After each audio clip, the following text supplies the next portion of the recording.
Okay, good afternoon, everyone. Ernie Margetson from Hillier Ward chairing today the Committee of the Whole. I want to welcome everyone in the audience today.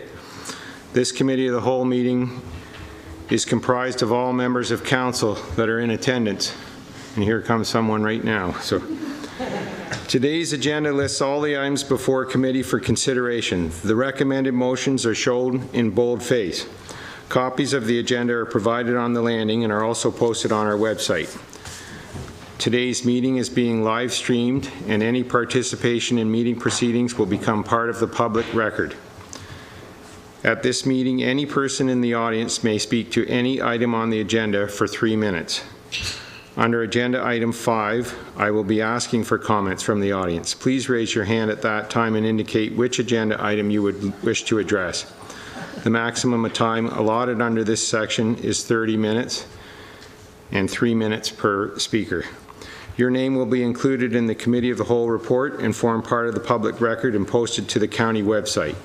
We request that you provide a written copy of your remarks to the clerk for the record. When you speak, please stand at the podium, turn on the microphone, and provide your full name and address your comments to the chair. Following your deputation, there may be questions from members of the committee, so please remain at the podium to respond.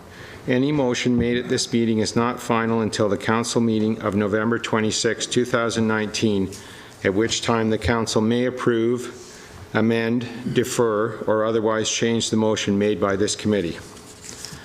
You may attend the council meeting to see the final disposition of any item from today's agenda, and you may speak again at council, but you will be limited to 3 minutes unless you register first and are listed on the council agenda. The clerk's office can provide information and advice on this process. There is also a brochure on the landing and posted on our website with information for deputations. As a matter of housekeeping, to exit this building in the event of a fire, please use the stairs outside the door of the chamber or the stairs of the committee room to the left, off the committee room, sorry. Do not use the elevator, please. And finally, if you have a cell phone, please turn it off or mute it. Thank you. With that, I'm going to go to item number 2, a confirmation of the agenda. If I can have a mover, Councillor Prinzen, seconded by Councillor Bailey. Thank you, Mr. Chair. It's a Prinzen Bailey motion that the agenda for the Committee of the Whole meeting of November 14, 2019 be confirmed. All those in favor? That motion is carried. Okay, item number 3, disclosure of pecuniary interest, and if there is any, the general nature thereof. Anyone? Seeing none, we'll proceed on to number 4, deputations. And first of all, we have a deputation by Suzanne Latchford to address the committee regarding the Heal with Horses Therapeutic Center. Suzanne?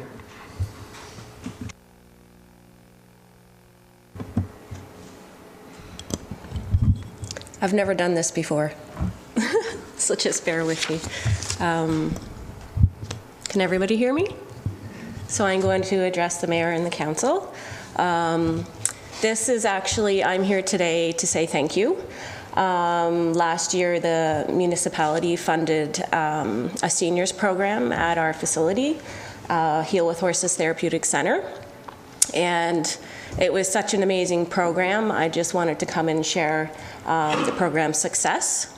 How do I get my notes up there again?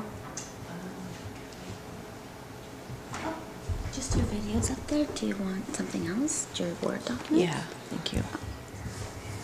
Sorry. Thank you. Do you want me to blank that out then? Sure. No, that's okay. That's okay. You can leave it, guys. Is it on? So Heal with Horses is now a registered Canadian charity. We received our charitable status in 2018. So we offer customized equine animal therapies for children and individuals of all ages, which is really lovely because it's something that everyone can enjoy and benefit from.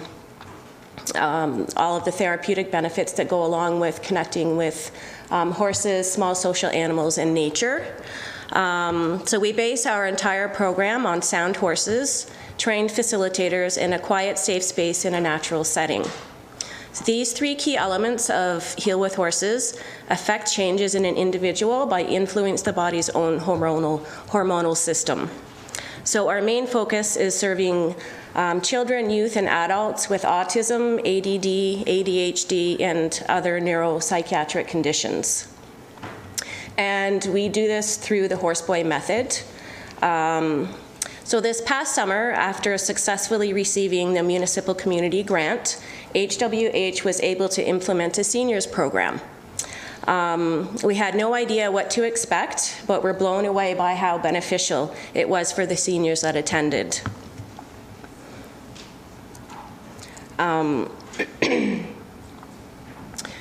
Through the grant, we had the access bus pick the residents up from Hallowell House on Tuesday mornings and Fraser House on Thursday mornings.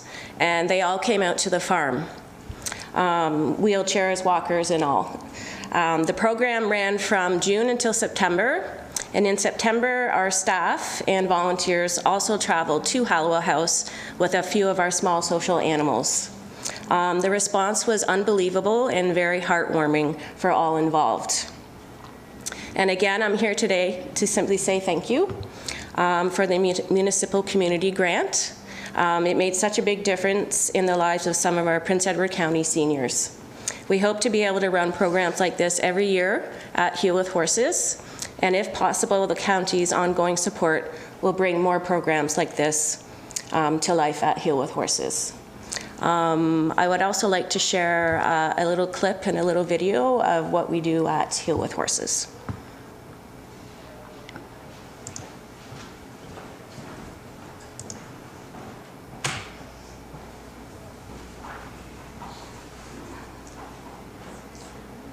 Is the volume up? I'm not sure.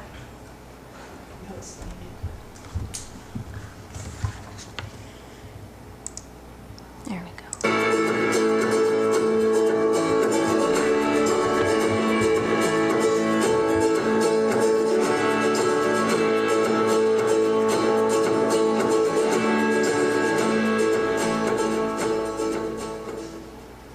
Through all of these years, we haven't really known why it works or exactly what it is that is so special here. And so I've come to realize it's about joy and happiness. And so when the kids come that have autism or have other neuropsychiatric challenges, it's a very calming environment. It's all about the farm, the animals, walking around. There's no structure, there's no regiment, and it's the flow of good hormones. So my name is Dana Bonnell, and my son is Liam Bonnell. He will be 8 in December of this year. He was diagnosed with autism spectrum disorder when he was 2.5. To come here is very therapeutic for him. I always say to the girls that on the way here, he's bouncing, he's got that energy, and it's all inside. And by the time the therapy session is over, he's so relaxed. He's almost asleep in the car on the way back. Andy is the one that he talks about, so that is the specific course that he uses every week. So we'll do the countdown to see Andy, okay, today is a school day, but in 3 days I will go see Andy.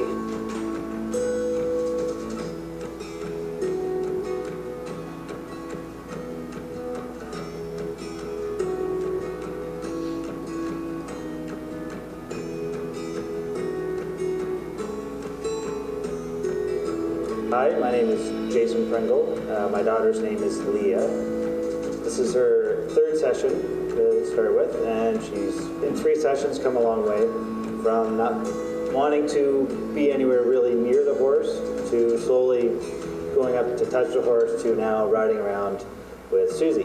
I think anyone and everyone can benefit from being at somewhere like this, being out, just even for myself, being with the horse has been a good experience.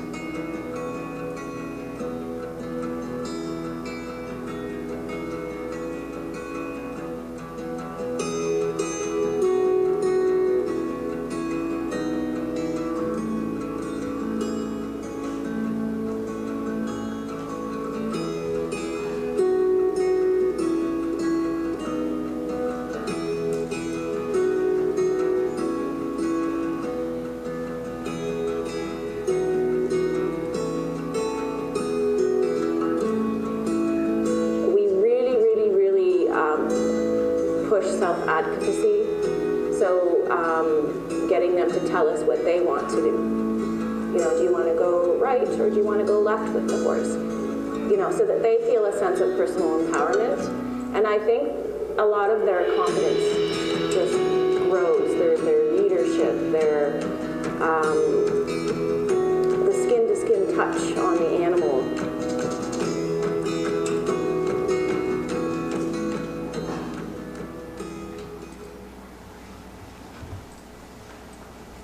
That's it. Thank you, Suzanne, for the deputation. You're welcome. And the Thank work you. you do. Thank you very much. Thank you. Okay, I'm going to open up the floor. If any, Councillor Bailey. Suzanne, thank you very much. After Jack Russell Terriers, Clydesdale horses are my favorite creatures. Yes. Do you have a specific breed that you're using? Because those seemed like the most beautifully docile animals I've ever seen. We don't have a specific breed. Rather, we have many different kinds of breeds at the farm. And my belief is we give back to our horses and our animals as much as we can. And so they have the freedom. We have a herd of 20 horses that live all together in a 10-acre field. They're out 24/7. They get to be horses. So after they're done their job, they go back, they decompress with their families, if you will. And I think that's why they are so quiet and calm. Got it. One more, Ernie, if I can. I noticed almost everybody is wearing a helmet. That's part of what you do constantly, I hope? Yes. Okay. Yep. If there's children that have sensory problems, some have sensory problems with not wanting to wear a helmet, and if that's the case, then it's a signed signature from the families. So. Thank you. Yeah, you're welcome. Councillor Roberts. Suzanne, I had the pleasure of being out at your place with That's 100 right. people who care. Yeah, It was it's a great facility, and Thank you. again, congratulations. It's not every day that we get to have an expert in this area. And it is amazing that we don't really know how it works. But if you Yes. go back to the beginning of medicine, Hippocrates, he actually signaled horse therapy at the very beginning of medicine as something that worked, and he didn't understand it then either, but it did work. Yeah. My question is,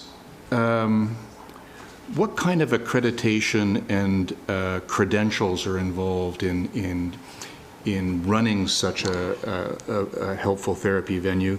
And to follow up on Councillor Bailey's question, where do the horses come from? Some of them were rescued, to be honest. Some of them needed homes. It's just been in the last couple of years that we've actually sought out and wanted to purchase a specific horse that we have obviously spent some time riding and spent some time with to make sure that they're capable of being the right therapist or teacher, if you will. Yeah. And the accreditation of the people? Like the facilitators. So we're all trained. Like I have my advanced facilitated equine experiential learning, and I'm also certified in horseboy method. And the rest, like I'm not a psychology major or anything like that. I'm an empathetic, compassionate person that loves animals and loves people, and just wanted to bring that together in a healing environment. Suzanne, I'm aware that Veterans Affairs has put aside some pilot project money for equine therapy. I guess, PTSD syndrome, I guess, is the main motivator there. Are you in any conversation with CFB Trenton and yourselves around that? We have been in the past, and a few years back, I really started to pursue the veterans with PTSD, and we did do a workshop, and it was funded through Soldier On at that time. We went to Petawawa, we did a presentation there, and at that time there was still so much red tape and bureaucracy, it was hard to move forward. With Soldier On, their mandate is to fund programs for recreation and being active. So because ours was listed therapeutic, they wouldn't fund it again. But now there's been obviously a lot more focus on equine therapy and animal therapy, and they're starting to be a little looser with it, I think, now. Yeah, yeah. I forgot, can I send some pictures around of our seniors?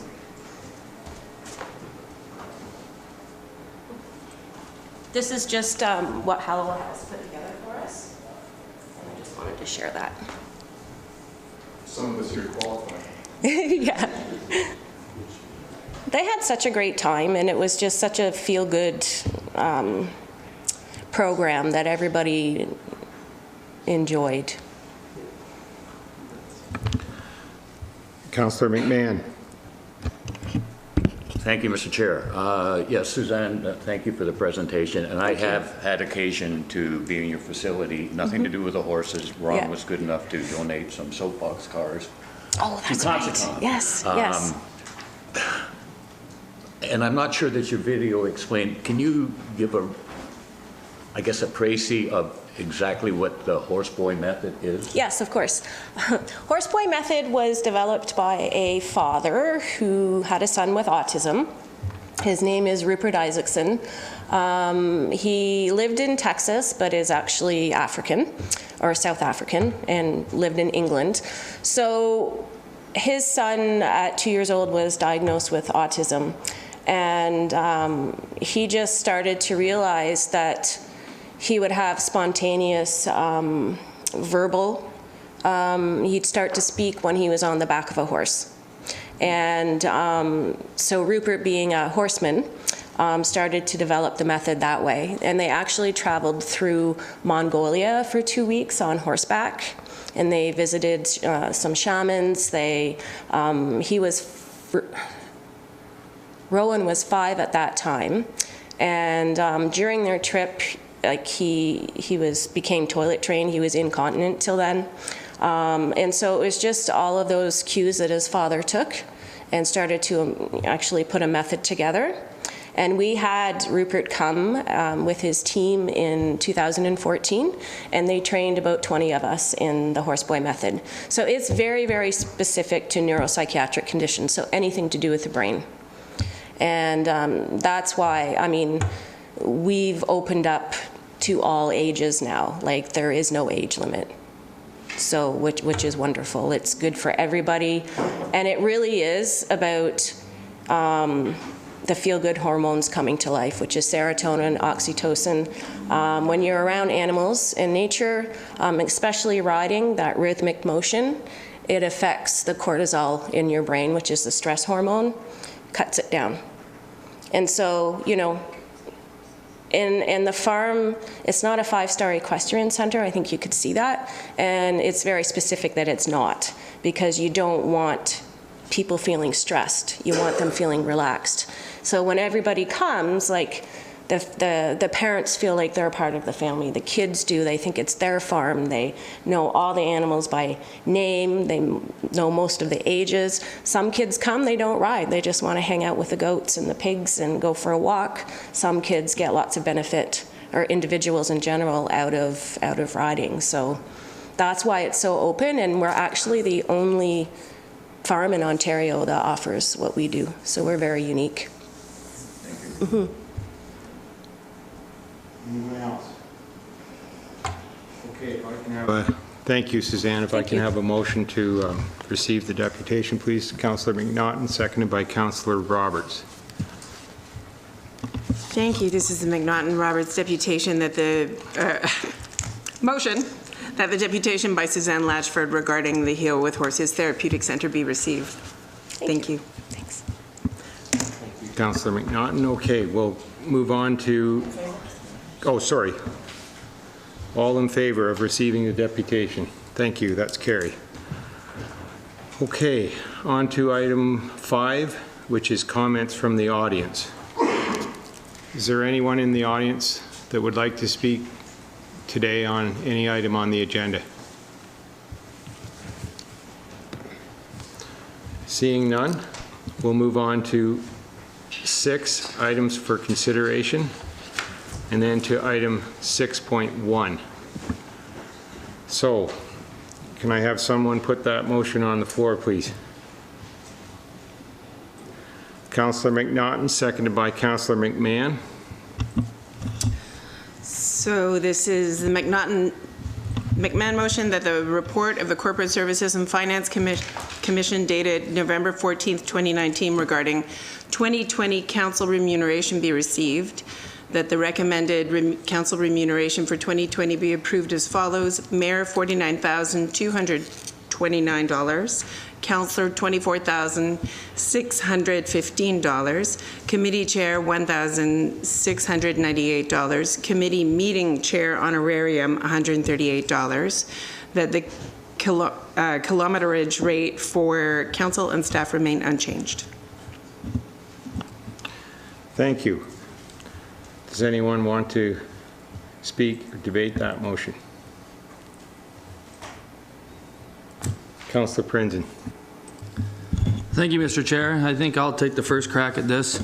I'd like to thank staff for thinking we're doing a good job, that they want to raise our pay, although I do see it's part of the bylaws anyway. So, but after a motion we passed a while ago asking staff to look for cost savings, I think it would be pretty hypocritical of us to give ourselves a raise and then go back to the budget and ask staff. So, you know, I'm happy with where we're at. I understand, you know, we probably should do something with cost of inflation, but I'd like to see it be every 4 years when our term is running up as one lump sum for the next council, I guess is what I'm trying to say. So with those comments, I will not be supporting this recommendation. Anyone else? Thank you, Mr. Chair. Well, I am agreeing with Phil. I sort of carried this on every year. For the first 7 years, I sort of gave up because I never got any support, but I'm quite happy with what the rate is. I don't think it's needed to go up for years. But you know what, I'm almost do agree with the mayor's rate going up. I know at one point he's talked about mayor only coming in 3-4 times a week and not being really a full-time job, but I think with the size of this community being the way it is now, I think the mayor's rate should be higher. But as for the councillors, I am quite happy, so I would not support the increase. Mayor Ferguson. Well, thank you, Councillor Forrester. I've got a question for Amanda. Do we have any data about neighboring municipalities and where we sit relative to them? Through you, Mr. Chair, we were supposed to undertake a study in the first quarter of 2019. However, I was not here for most of the first and second quarter. And that is now with HR as part of a larger market survey. And we will be undertaking that to look at our neighboring municipalities. And I'll bring that report back when we have that data. Okay, just a quick follow-up. I understand Councillor Prinzen's comment, but I think it's reasonable to consider some kind of mechanism, but I'd like to be informed by where we sit as a municipality relative to our neighbors. So the sooner that report becomes available, the better. That would help inform our decision, I think. Thanks. Councillor Harper. Thanks, Mr. Chair. I think I'm with my two fellow councillors, Prinzen and Forrester. I personally am fine with it. I'm not in it for the remuneration. I'm in it because I want to do it. I do think, though, that the mayor seat is a much more significant role, and I'd be fine to see the mayor's compensation go up. Councillor St. Jean. Thank you, Mr. Chair. I guess I'll take the opposite tack on this one.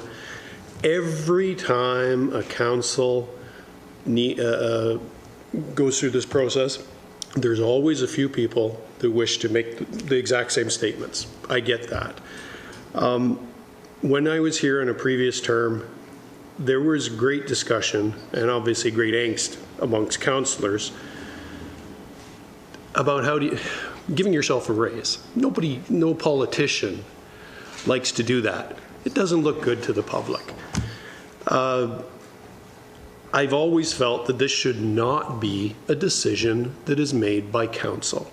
This should be, there should be a bylaw that specifically states this is what the increase will be, what a year after year based on cost of living, whatever. It takes the politics out of it. I have seen in past years several councillors, none that are here right now, you take the opportunity to grandstand. And I find that wholly ridiculous and not appreciative of what it is we do as a council. To stand there and say, oh, I don't want this money. Well, then why don't you turn back your whole check and make a donation? But anyways, like I say, I'm not trying to slag anybody here for their comments. I'm talking about what I've seen in the past.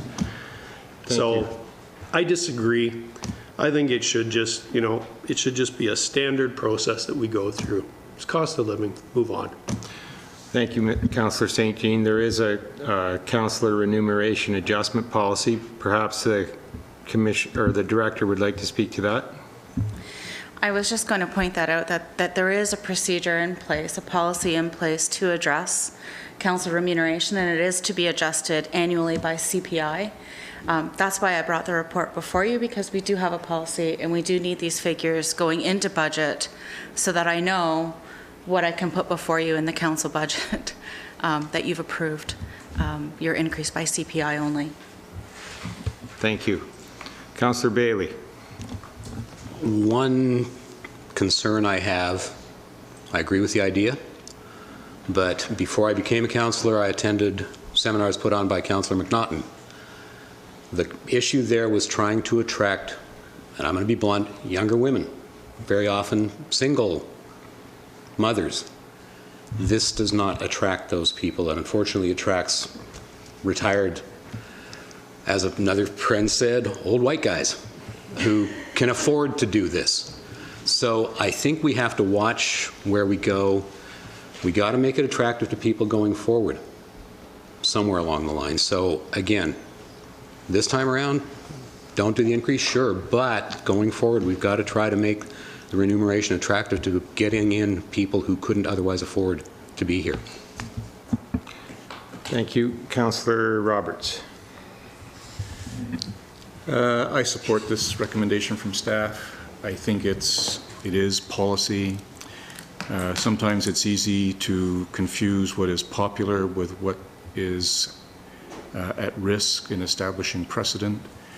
I agree that we need to find mechanisms to attract and retain a younger and more diverse council membership. And I think if anyone wants to take a quick look at my Whiteberry here in terms of hours that are put in, I think it's a pretty compelling argument. And I also think that the challenge before us is not one of symbolism at this stage. It's one of assuring that we are giving value for money to the ratepayers who pay that salary. Thanks. Thank you. Councillor McNaughton. Thank you. So as long as Councillor Bailey's bringing it up, it was sort of one of my areas of focus in 2017, 2018, to work on creating ways to enhance diversity in government at the municipal level for Prince Edward. And the first barrier that stood in everyone's way, it wasn't just necessarily young single mothers that I was going for, but that pretty much sums it up. It was just a demographic that was a little more diverse in income status, and diverse gender diversity, of course, as you all know, is important to me. And the prime barrier for all of the people who really are very passionate about their community and about making a difference in our community, who have skills that they're willing to offer, the barrier, there are several barriers. Number one on the list is they simply can't afford to take that much time away from their lives and their incomes so to do public service. So I would be looking down the road at a different remuneration sort of ballpark altogether, and it's one thing, it's like the only thing that Rick Conroy and I have practically ever agreed upon. Maybe not quite. Maybe there are a few other things. We agree sometimes. But this is sort of the big one. So I feel very strongly. In this case, we're looking at a slight enhancement. It's not what I'd be looking for ultimately over the years. But if we don't do this, it's actually a pay reduction. So I'm definitely interested in supporting this and down the road looking at a different framework. Thanks. Councillor Maynard. Thank you, Mr. Chair. Well, maybe some people don't depend on their remuneration from their pay for council, but I do. I found it very difficult to be able to hold a significant full-time job and still complete my duties as a councillor. And it was a policy that I had expected, because it was a policy that the nominal increase would carry forward through this term of council, and everything goes up in price. The snow tires that I had to buy the other day to get back and forth to Picton were up significantly from the last time I bought snow tires. And car repair, just our home office, because we don't have an office here, and we don't have an assistant, so those things have are creeping up. And I think that the cost of living below 2% is more than reasonable. And I know that we haven't had a direct market comparison lately, but we are for a municipality of this size. I know Belleville's council is definitely over 30,000, 34,000 maybe a year, and the mayor is probably up over 80. So I think we are already probably at the lower end, and I would support a modest cost of living increase in councillors' pay. Councillor Bolick. Thank you, Mr. Chair. My understanding of the reason that we have a remuneration bylaw is to depoliticize this whole process. Because again, as Councillor St. Jean said, some people have grandstanded on it before. I did a calculation. I think the entire increase for the entire council comes out to just under $7,000 for the year. Again, it's a sum, but it's not going to make a huge difference. So then we get into, why would we do that? Is it symbolism? Is it trying to show leadership? People already mentioned that we're not a very diverse council, and other than one member of this council, everybody's over 50 years old.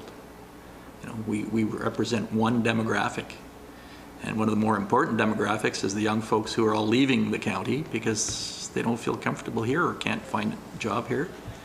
So we have to make it attractive for them to bring their ideas here. So I think that should be left for debate later. Perhaps sometimes we can bring out what is the ideal remuneration to bring that diversity to council. But that's not a discussion for today. It's also been suggested today that if you don't like the raise, you can always donate it back. And I'll just question for council, for staff, through you, Mr. Chair. I take it there's nothing barring people from donating their salary or any part thereof back to the municipality? No. Through you, I've got a Mr. couple. Chair. No, there would be nothing barring that, but the exchange of funds would have to take place in order for it to be a true donation. All right. So we go back to what we asked staff to do earlier this year, and that is to look at their operations and their structural way of doing things and try to find a 10% saving. Cutting wages is nothing that we ask people to do, and I certainly don't want to give that message to staff that we're looking at cutting salaries. what is an operational change or a structural change, and not to blow our own horns, but I've used this before. Councillor Markinson and I have decided to carpool regularly, and by doing so, that's a 39% reduction in mileage rate. So that is what I call an operational or structural change, just how we do business. Do things differently, innovative, and save money. It's not a huge amount for us, but it's an example of what I think this council meant when it asked staff to look for that 10%. Thank you. Are you finished? Well, I guess I am now. I wasn't going to mention your name again, right? I drove, so. Anyone else? Seeing none, let's vote on the motion. All those in favor?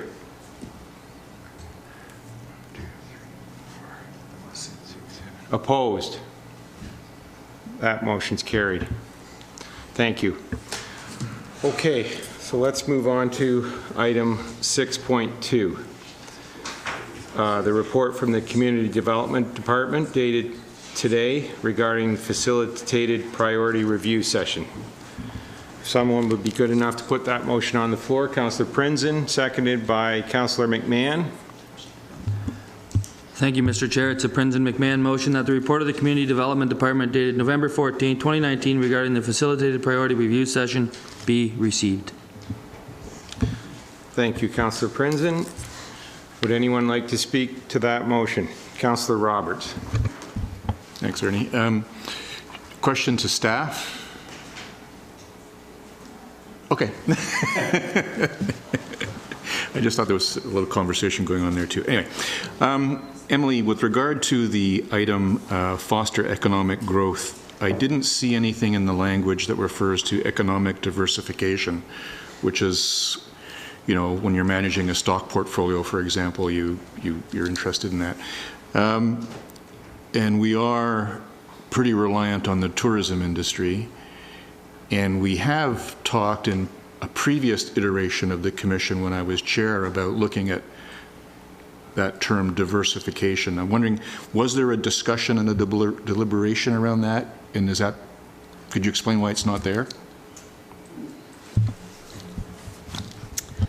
I could try my best. I was there, as well as a couple of other councillors. I think we want to try and keep it as high level as we can. One of the things that the CEDC will continue to do is to, through BRNEs and through the breakfasts with businesses, is to try and understand what's required out there, what kind of diversification is possibly needed. I actually can't recall if we had much of a conversation. I'm looking at the other councillors who were there at the time, but I know that that's always something that we have to think about. We can't always rely on one sector to keep our economic development moving. It certainly can be something that can be considered as we finalize the priorities, for sure. Thank you, Emily. I had Councillor, unless you're speaking directly to this? Yeah, okay. Councillor Maynard. Thank you, Mr. Chair.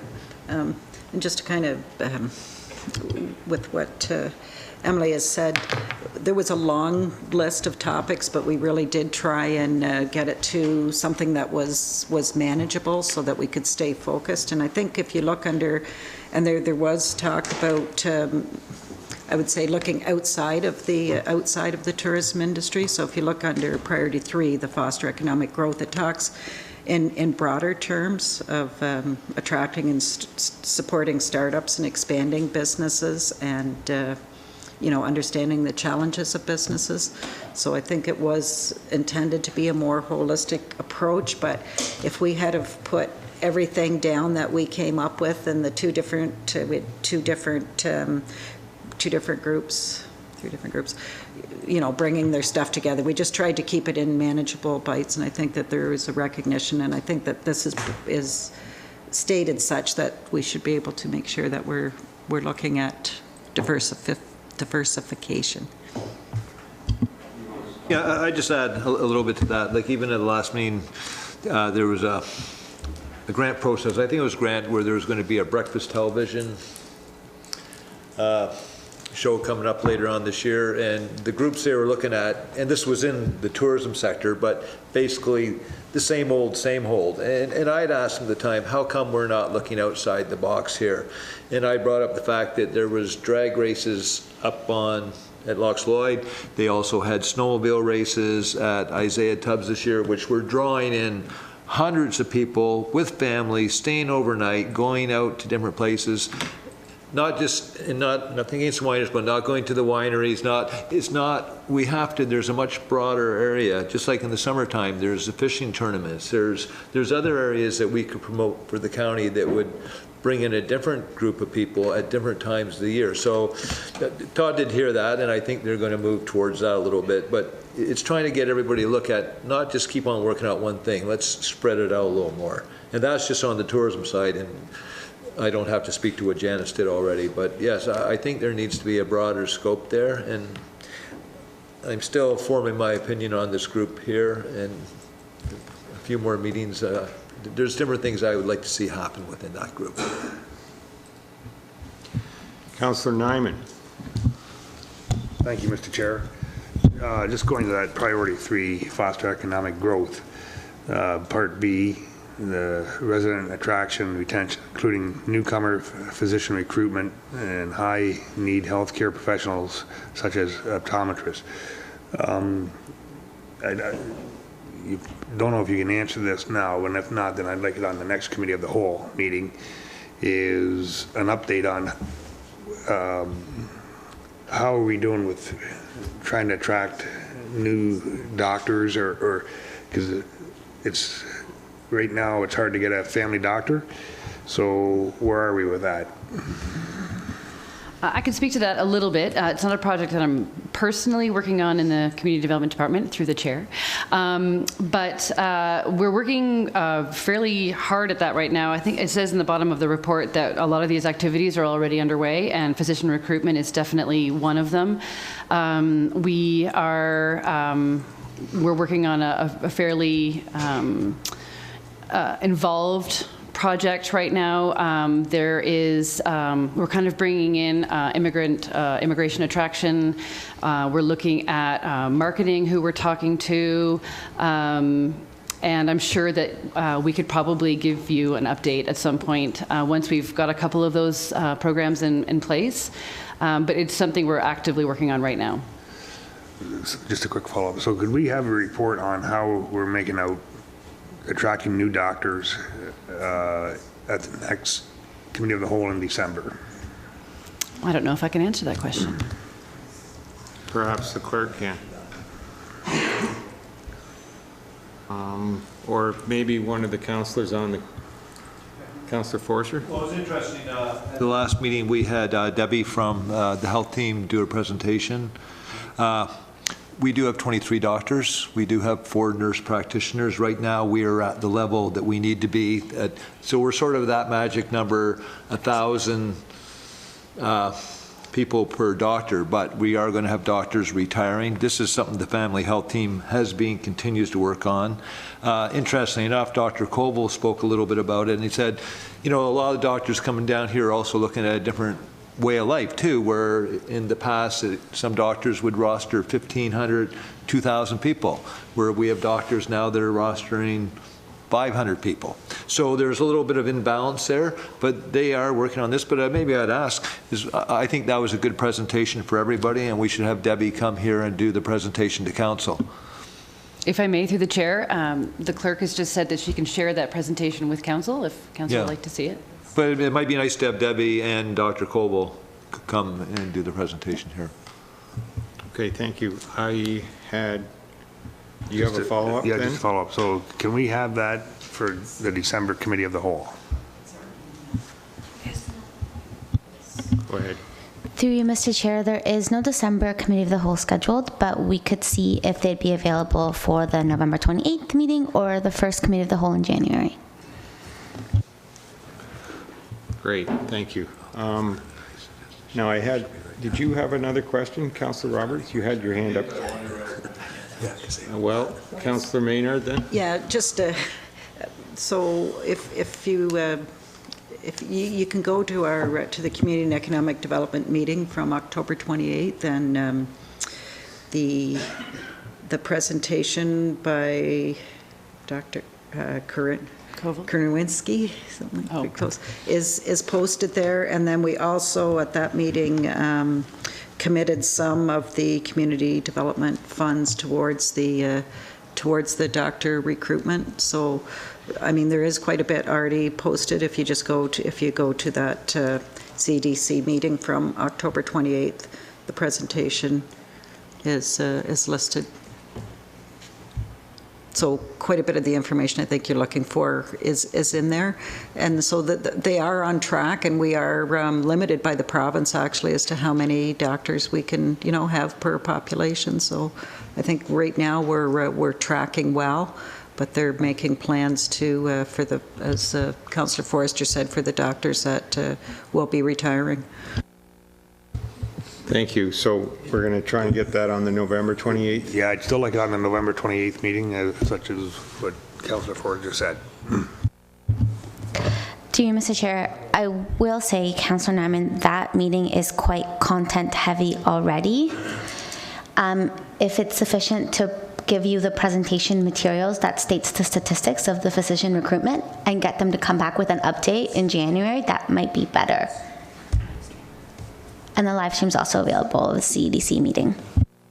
Okay, I'd still like to have something here in council or in committee of the whole, so first one of January is good. Okay, Mayor Ferguson. Thank you, Mr. Chair. Yeah, there seems to be a little bit of confusion, questioning about the entire process. So I agree with bringing Debbie and Dr. Koval in. There is material available, as Councillor Maynard indicates, but that does not afford the opportunity to ask any questions that Council may have. So if the schedule can be arranged with those two to come and make a presentation, I think that would make sense and answer a lot of questions that members of council may have. Thank you. Councillor Harper. Thanks, Mr. Chair. I'm not sure if it's a question for Emily or the senior councillors around the table, but I'm just wondering how this dovetails with the corporate priority setting that we just went through. We spent a lot of effort as a council coming up with something, and how do we blend the two together?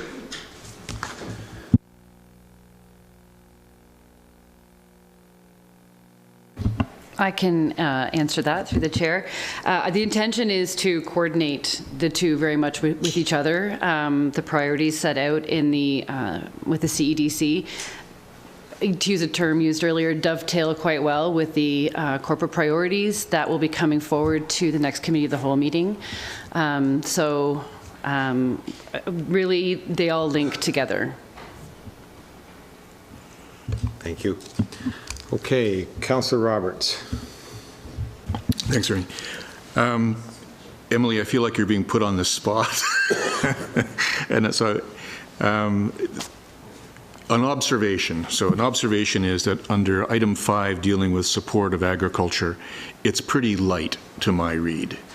And there are some considerable issues within the agricultural community that I think could be better addressed in more specifics. So as you say, it's an observation. I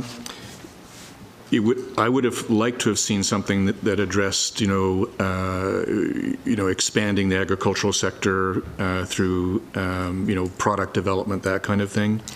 I would have liked to have seen a tie to point number 4, dealing with youth, because certainly one of our challenges is getting young people to, intergenerationally commit to farming.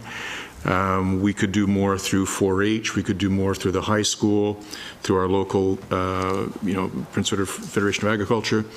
I mean, I do one thing through the county community foundation. I do an annual bursary to a high school graduate to go to a college or university and pursue agricultural studies. It is big time subscribed to, and there's only one of them. So it shows that there is interest. And it's, I think, maybe something that Shire Hall and this council should not be light on. Thanks. Thank you, Councillor Roberts. Is there anyone else that wants to speak to the motion on the floor? Seeing none, we'll vote on it now. All those in favor? Opposed? That motion is carried. Okay, let's move on to item number 6.3, Community Development Department report regarding viability of net zero infrastructure at Picton Library.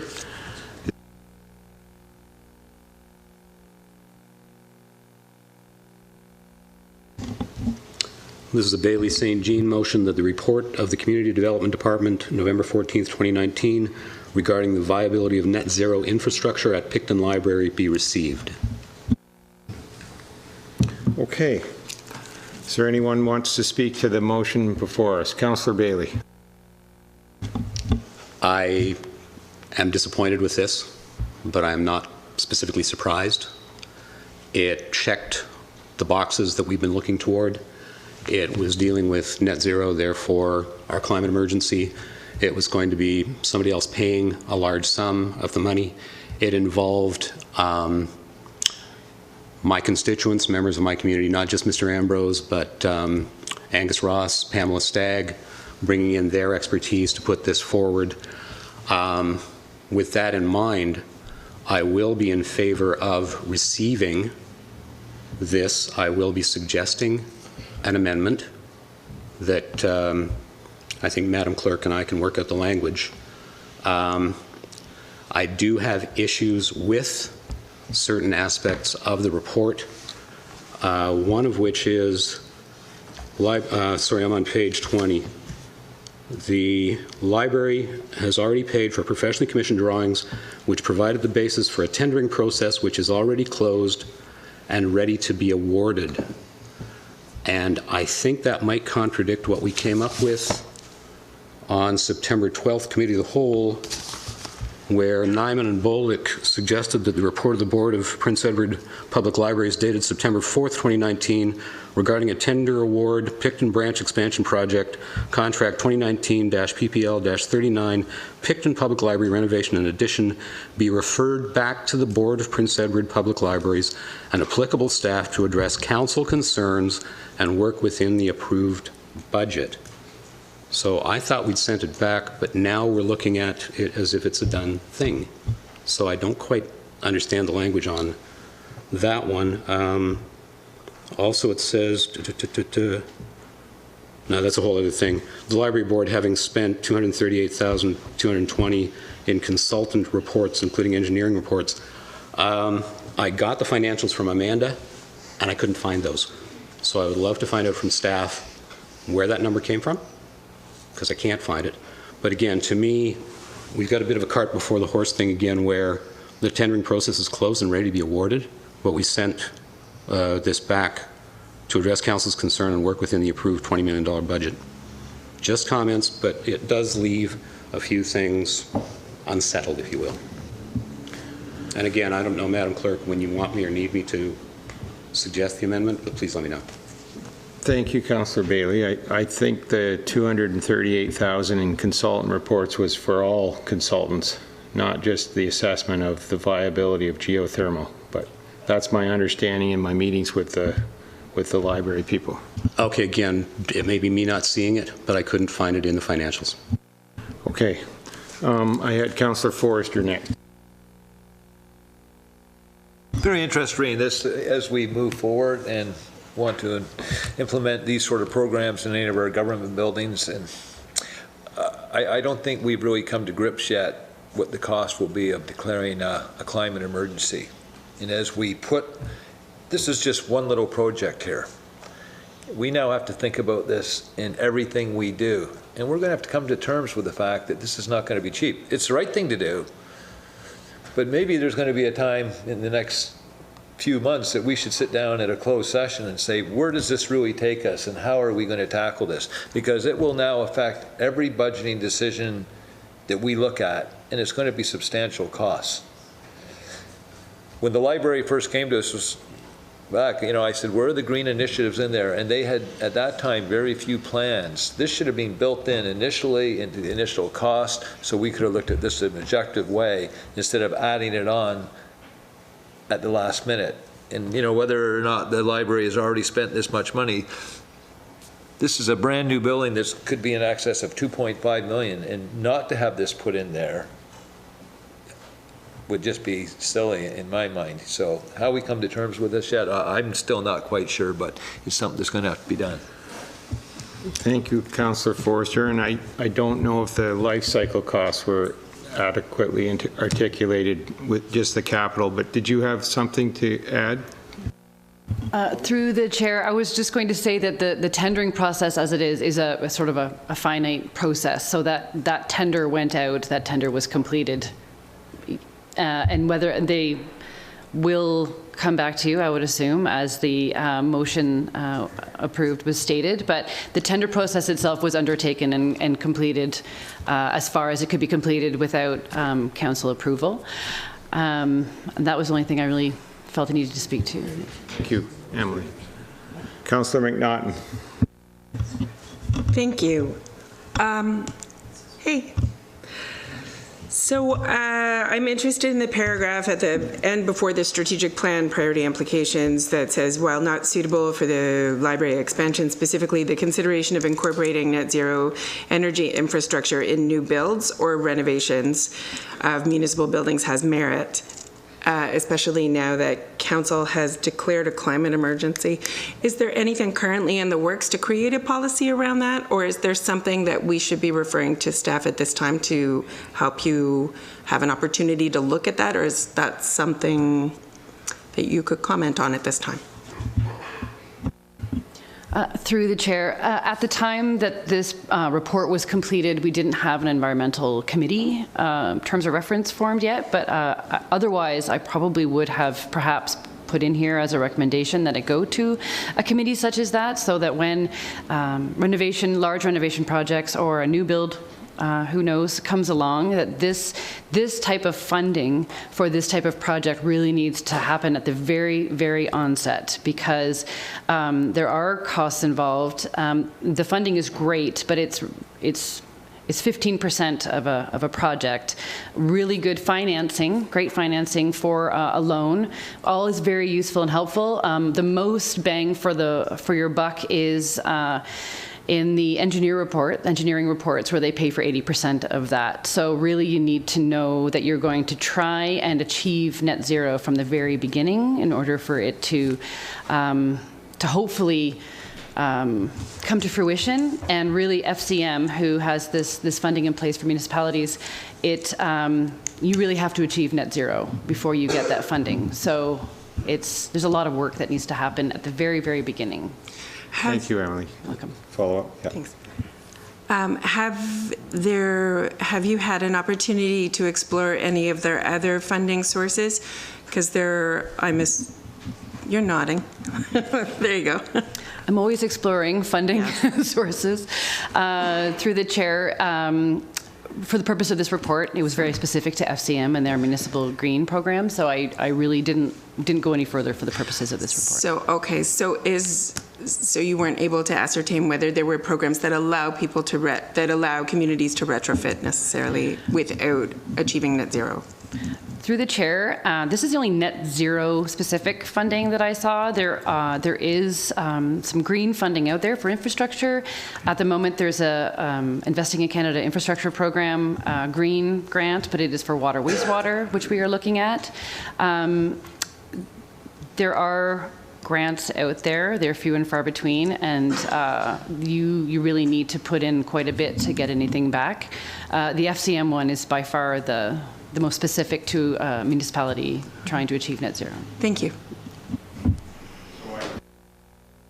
Emily, that you're saying that this process was quite far along to invoke this type of funding into it, and I think we're aware of that, and that speaks somewhat to Councillor Bailey's concerns about the tender and how far we've come in the design of this. And Councillor Maynard. Thank you, Mr. Chair.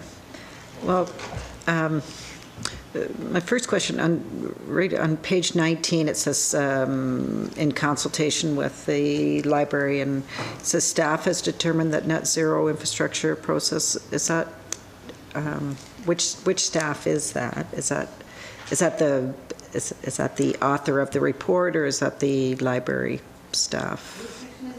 On page, well, right on the executive summary, paragraph 2. It just says that staff has determined the net zero infrastructure process would not be viable. Through the chair, I guess that staff would be me, through through consulting everyone else. But my department, I would go as far as to say, looking at all the options and speaking to everybody who was consulted for the report. Okay, and if I could just briefly, I think, you know, this is difficult because it's a road that eventually we would like to travel down, and I wonder whether this is a question of financial viability or a question of timing. And if we could go back to the beginning and redo this, we might come up with a substantially different conclusion. Thank you. Councillor Nyman, thank you for your patience. Go ahead, Thank you, Mr. Chair. A couple questions. So, and I know we've mentioned how far along we are in it, but the funding says, or I think I heard you say they'll pay for 80% of the engineering. I think I know the answer, but I'm going to ask this question. Can we not have the engineering component to see how this would work, how it could be built into that? If it has to be paid for, or if they're paying for 80% of it, because if we're going to save money down the road, because if this gets built, the maintenance and utilities costs and everything else is going to go up and up. Can we not have that engineering report on how that would fit in there now? Through the chair, there's no reason why they couldn't. It would need to be a new report. If they wanted to undertake an engineering report to see if net zero was a viable option, they could. Because I agree with Councillor Forrester. It's something that we need to look at, because we're saying the climate change and everything else, and here we're building a new building and we haven't even done anything to in respect to that. So that's, to me, we're kind of behind the 8 ball right there. The other thing, I think in here it says you consulted a couple different people, so I guess you talked to Benjamin from the Federation of Canadian Municipalities, and then John Ambrose, I guess he was, you had discussions with him too, or was that just the report that he had at the Committee of the Whole? Through the chair, it was mostly his very detailed deputation. We were in contact with each other. He was available if I had any questions. But like I said, the deputation was very detailed. I really needed to get information from Ben about the FCM funding. That was what I didn't have very much information to go on.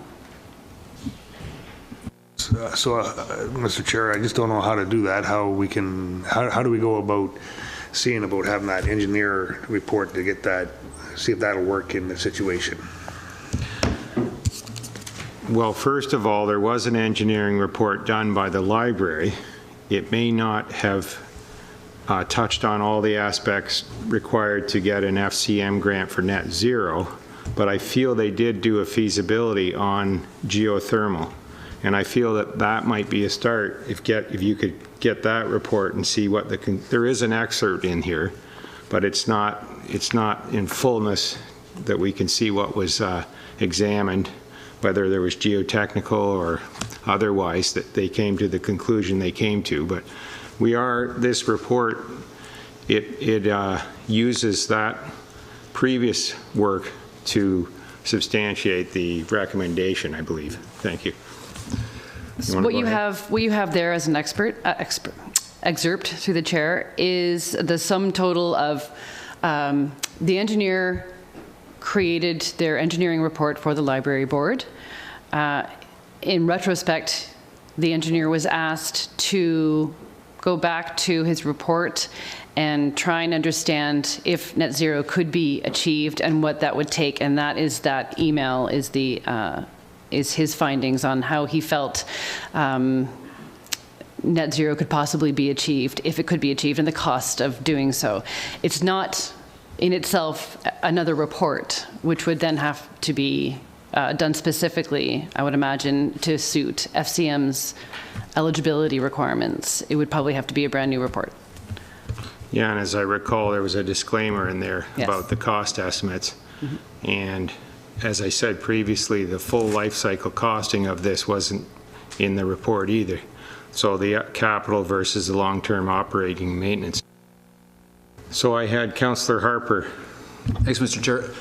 Emily, in the discussions with the CEO and Benjamin, was there any talk of an alternative to net zero? I can understand where you're coming from. The building design from the beginning didn't take it into account. It'd be very difficult at this stage to relook the whole thing, but was there some alternative? I guess I feel like the public's, if we're going to expand a building, we have to show some responsibility, having declared a climate emergency. So is there anything that we can do with the basic design we're entertaining? Through the chair, I'm not really sure I can speak to that. For the purposes of the report, it was very specific to the FCM funding, which is what I dealt with. And you have to achieve net zero in order to receive the funding involved with this particular program. So that is what I looked for. I'm sure that staff could find out what other sustainable or green considerations have been taken into effect by the library, but it's not something that I dealt with in my report. Thank you, Emily. Councillor McNaughton. I was interested, so I did do a little bit of legwork on this some time ago, and I spoke to the architect for some length and quizzed him because I was curious about how sustainability factored into the building. So there were some items that were thoughtfully put in, including the new portion of the building would have enhanced insulation. There would be some opportunities for passive solar, and generally it's considered that the new portion of the building would be significantly more sustainable than the heritage portion of the building, which I don't think is a surprise to anyone. There was also,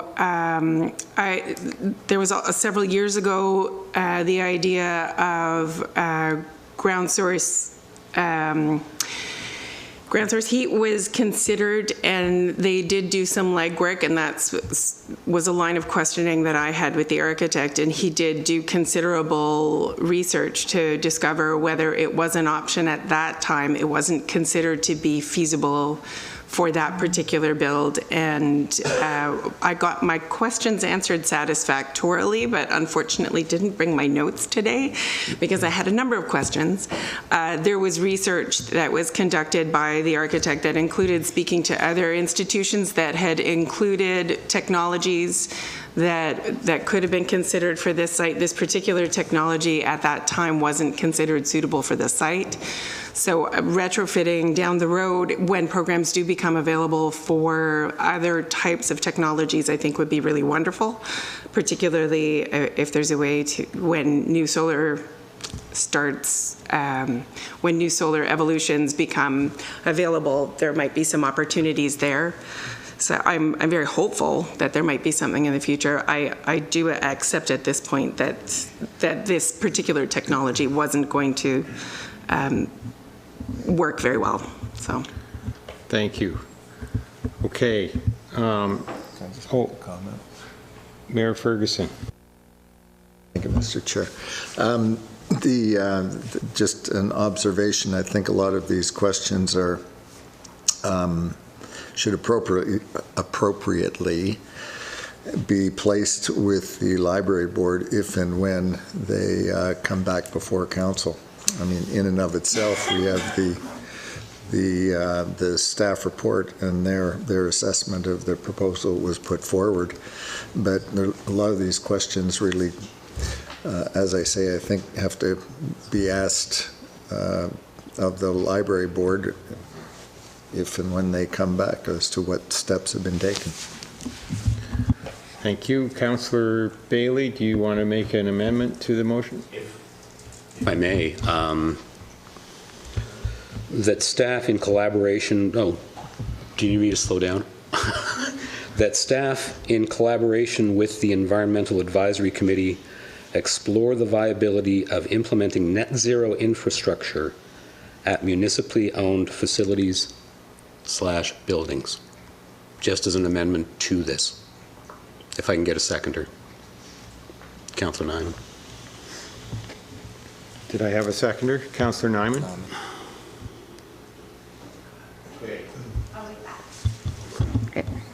Through you, Mr. Chair, that the following clause be added to the Community Development Department report regarding the viability of net zero infrastructure. That staff, in collaboration with the Environmental Advisory Committee, explore the viability of implementing net zero infrastructure at municipally owned facilities/buildings. So that's an and that after what we've got here. Yeah, okay. So we will vote on the amendment first. All those in favor? That's carried. Okay, then we'll vote on the motion as amended. All those in favor? That is carried.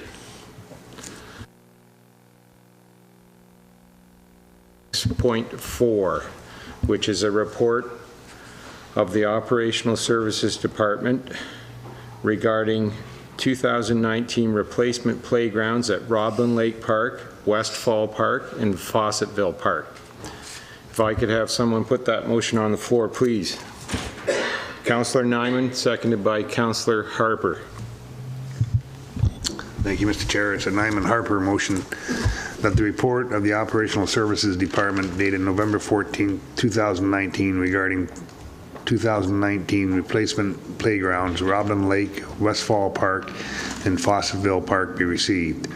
That the proposal RFP number 2019 EDW-45 be awarded to playground planners at a cost of $64,981.25 for replacement in Roblin Lake Park, a cost of $74,884.38 for replacement in Westfall Park, and a cost of $64,910.46 plus applicable HST for replacement in Fawcetteville Park.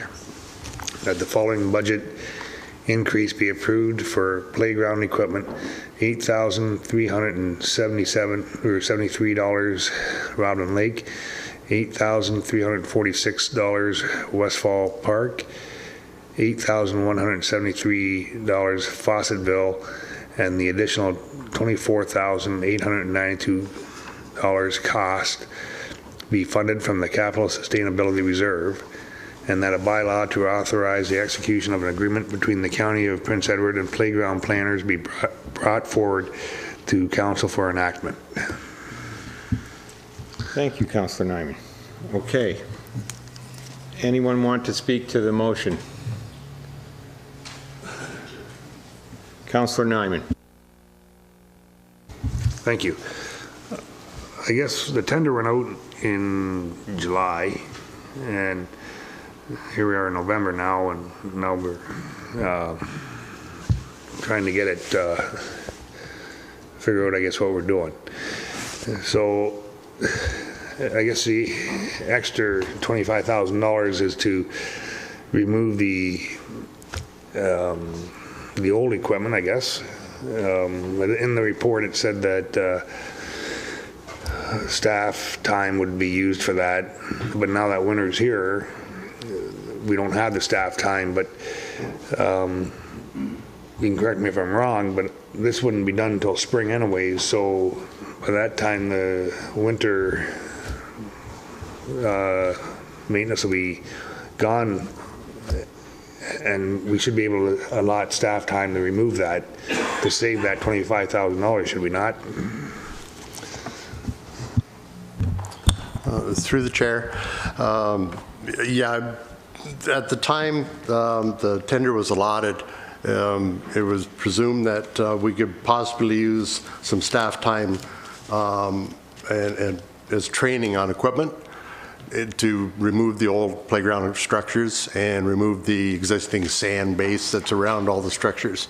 And then the contract kind of bounced back and forth on what structures were available, and there was a while in the actual planning of what equipment would best be utilized for each park. So it got delayed, and as you said, Councillor Nyman, that we're into winter now. The project has been deferred to spring with guarantee with playgrounds equipment that they would be completed by June of 2020. So in the spring, it's possible that resources, or even possibly this fall, if the weather clears up, we've got a bit of early start to winter, that we could continue on with this training process to help remove some of this equipment.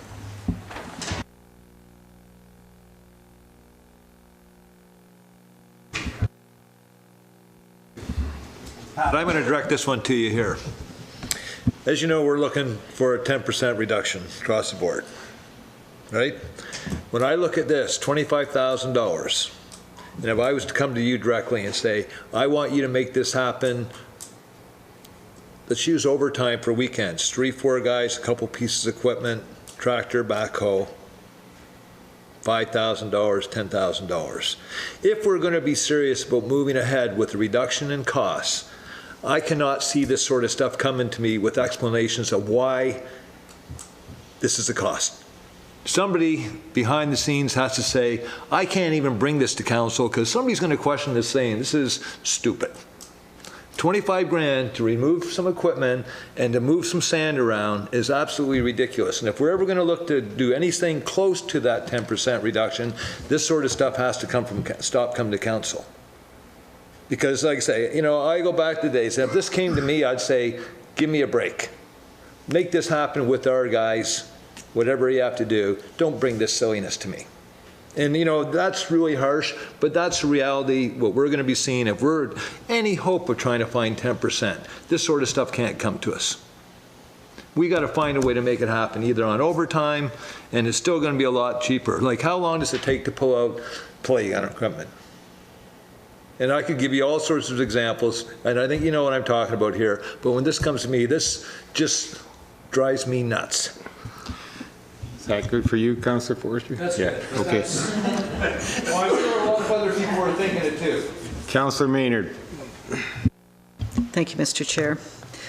Well, we now have missed the window for a fall installation, obviously, for this RFP, and to indicate that if we don't approve it from the capital sustainability, which I would not do, that you know, that we're not going to get the equipment seems a little heavy-handed. I think that we can look for creative ways between now and June to do the removal of the equipment at a greatly reduced cost.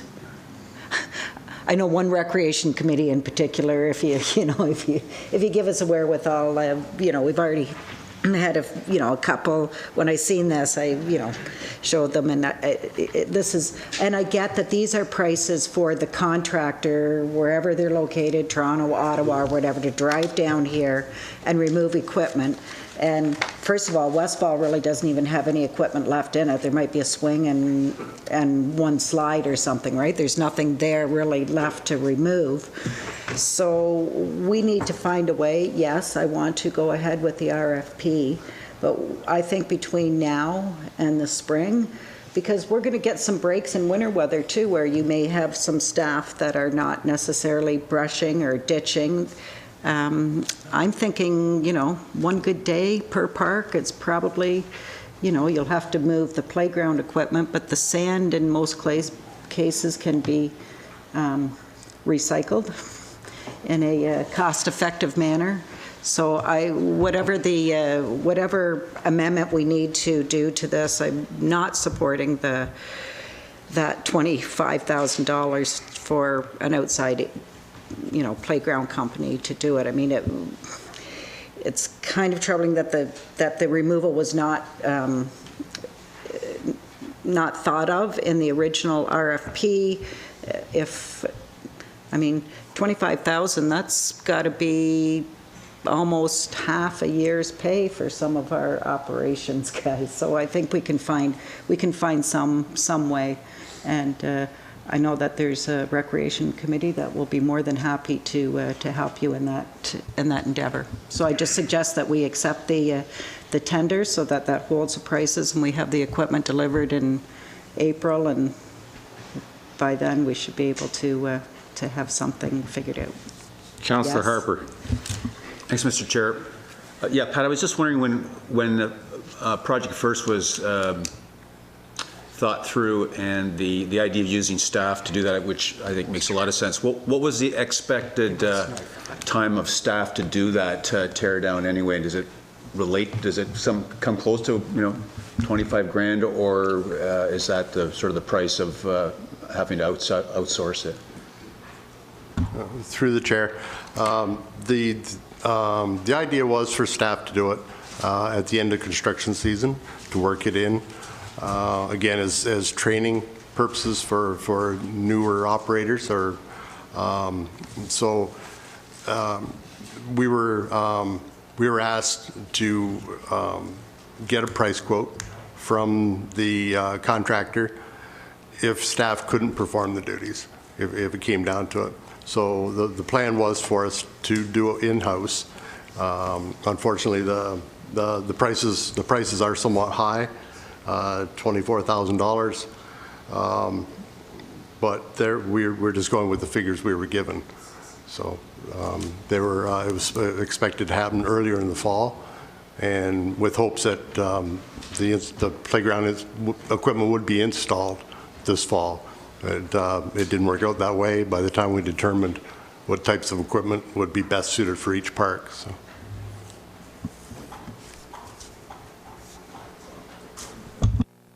Anyone else? Councillor Bolick.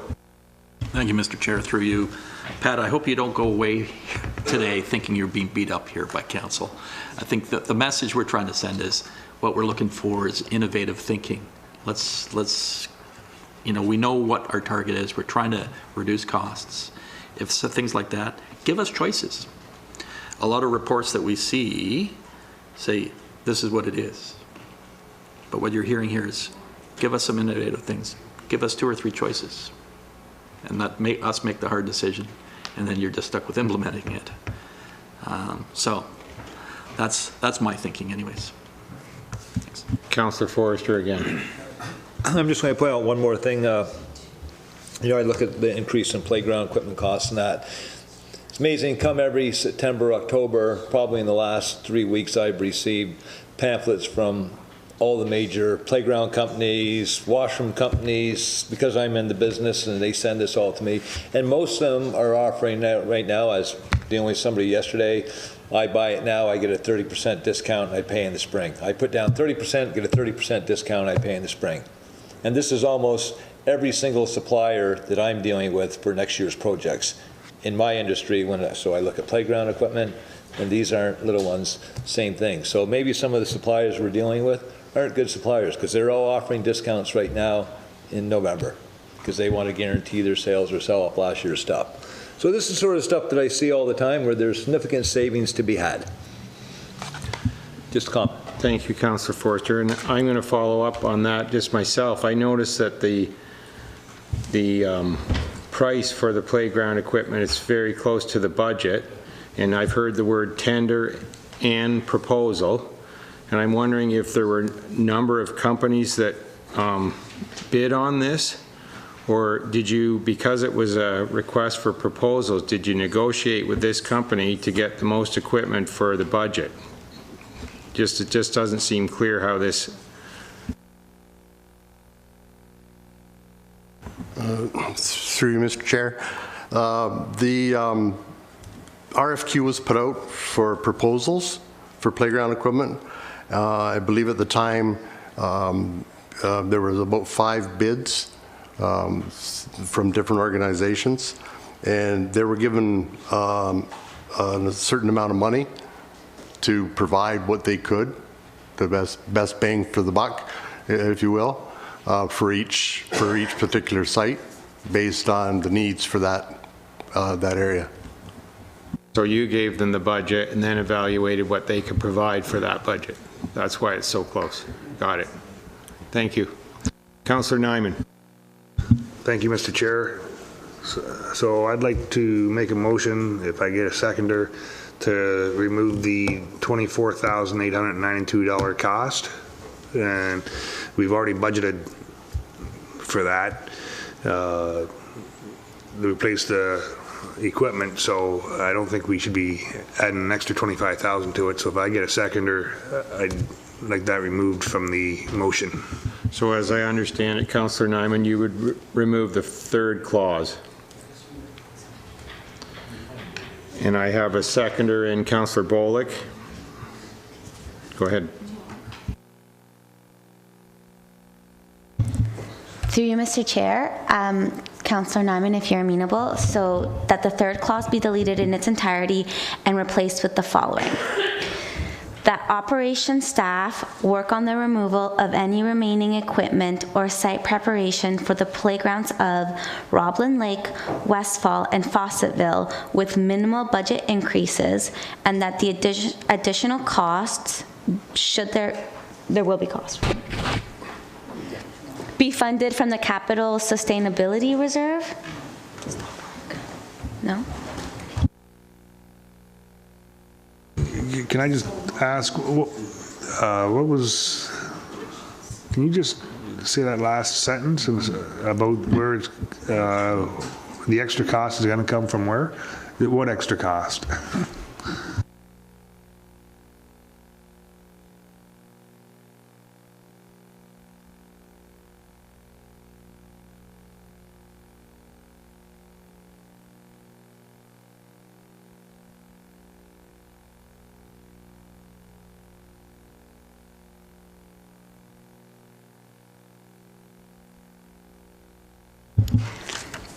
So through you, Mr. Chair, in talking with the acting director, it could come, the additional cost could come from the operating budget, because there may be additional costs as the equipment being removed might have to be done during overtime, so there will be a cost associated with taking it out of the original motion.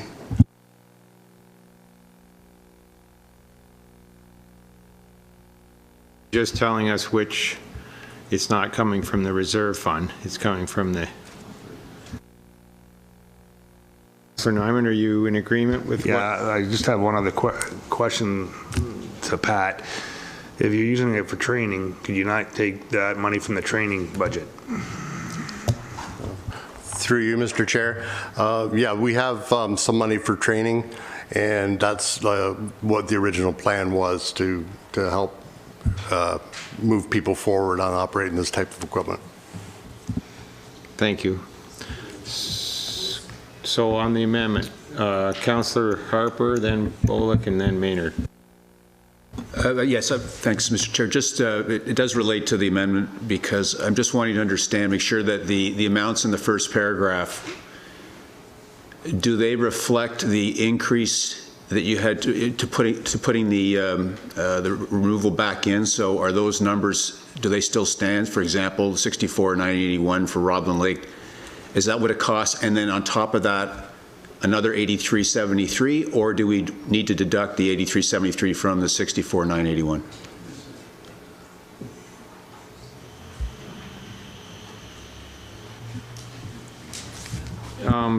So that's directed to the acting director. I believe, Councillor Harper, that that's the price of the equipment, exclusive of the preparation of the site, but that can be confirmed by the director.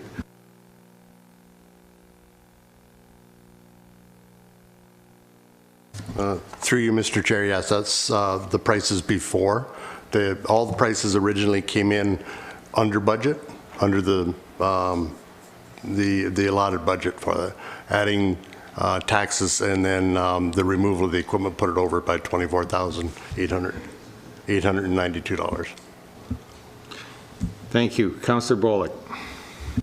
Thank you, Mr. Chair. I guess what I would like to see in this amendment, a slight change, and just subject to the answers from the acting director. Councillor Maynard already alluded to the fact that we've got recreation committees who may provide some free labor. Is that something that you would see as doable under the supervision of ops staff?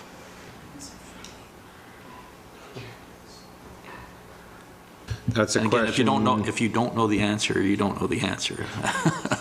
But that's just a question. Through you, Mr. Chair. At this time, I wouldn't want to say whether volunteers would be acceptable as working around equipment and such, like, yeah, and liability insurance. All right, so what I will then propose, Mr. Chair, is that we add to that, and that the operations department will look at using other means to assist in the removal, and then leave it to you. I mean, if it works, it works, that you can consider it. If it works, it works. If it doesn't, it doesn't. I'm getting a strange look from across the way. Well, what I'm trying to do is if there's more economical ways of doing this, that we'd encourage our operations department to look at those ways. And if it fits the rules, fine. If it doesn't, then they will continue with just county staff. Thank you. So that's an amendment. Might mean distracting the snowplow driver one day. So he just. So that's a friendly amendment, and you were the seconder to Councillor Nyman's amendment. Are you in agreement with that, Councillor Nyman? Or? I just want to hear what the wording is again. All right. So we are certainly. That operations staff work on the removal of any remaining equipment or site preparation for the playgrounds of Roblin Lake, Westfall, and Fawcetteville with, this is with your friendly amendment, with options of exploring minimal budget increases, and that the additional cost be funded from the applicable operating budget. Okay, that's pretty nebulous, but thank you, Madam Clerk. As long as the acting director of operations understands what that means, then I think we're fine. Councillor Maynard and then Councillor Forrester. Well, thank you. I mean, we've been waiting in Roblin Lake. I think that's probably the oldest, some of the oldest equipment in the county. It's that's still standing. And but I point of order. Sorry, the money. I mean, I'm speaking to the amount. Yeah, no, just point of order first. Point of order. Yeah, I just I'm not agreeing with that friendly amendment. Oh, that just opens the door. So I don't. I'd rather not have that in there. I just, okay, so to your amendment, to Councillor Nyman, or what's been crafted by our clerk, we had the Director of Operations say that originally it was anticipated that the preparation and the removal would be included, would be picked up through the operations/parks budget, through that budget. So I don't see now why it should be any different.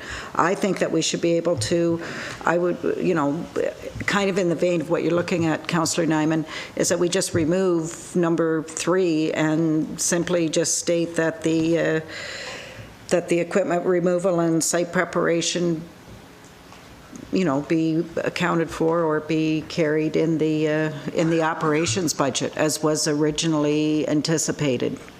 And I don't think that should, you know, I don't think we need a whole lot more than just to say that this is an operations matter. This is how it was originally thought that it was going to happen. I mean, we have if my understanding, we have some full-time park staff that work all winter long that could probably at least take the equipment down on a day when there's nothing else to do in the parks. It could probably be dismantling equipment. I just think that's a cleaner, simpler way of So are you in agreement with that, it. Councillor Nyman? Well, she's saying, I'm just saying, just simplify it and remove number 3 and just say that the that the playground equipment removal and site preparation be carried in the operations budget. Which I think that's what that one says, it's not? Kind of. Well, it's a bit convoluted now. It does, through you, Mr. Chair, it does say with minimal budget increases, because the report does state that, I don't think I'm the right person to speak to this. I'll take it over to my colleague here to speak to the constraints of his staff.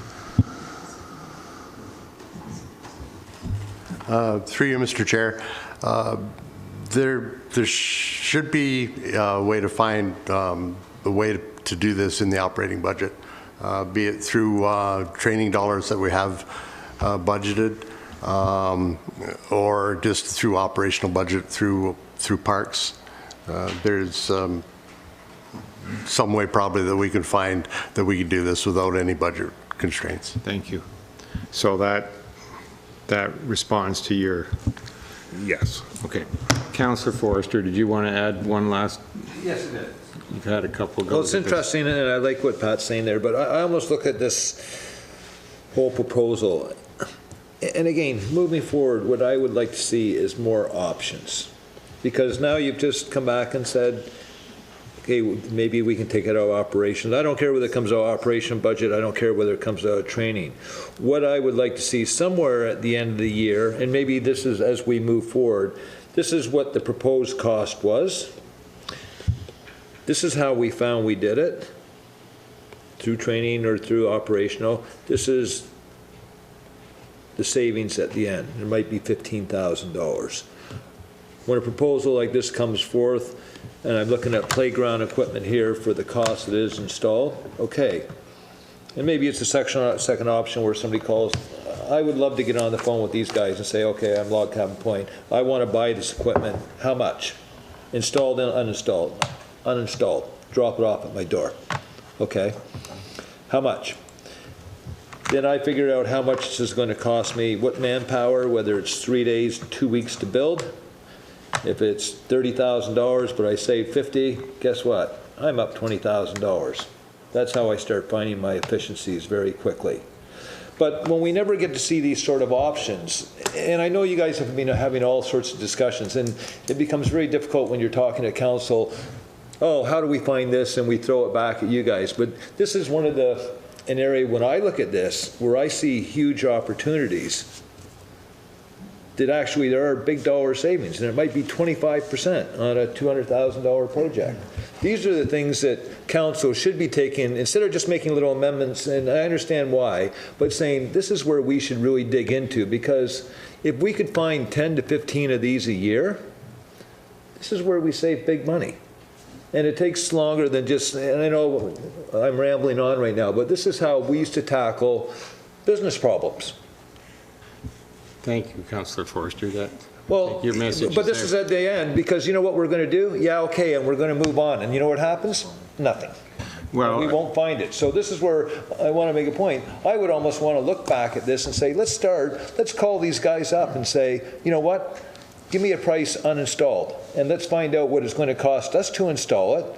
Then you come back and tell me, maybe I have to hire 1 or 2 guys for a month, and let's look at the dollar savings here.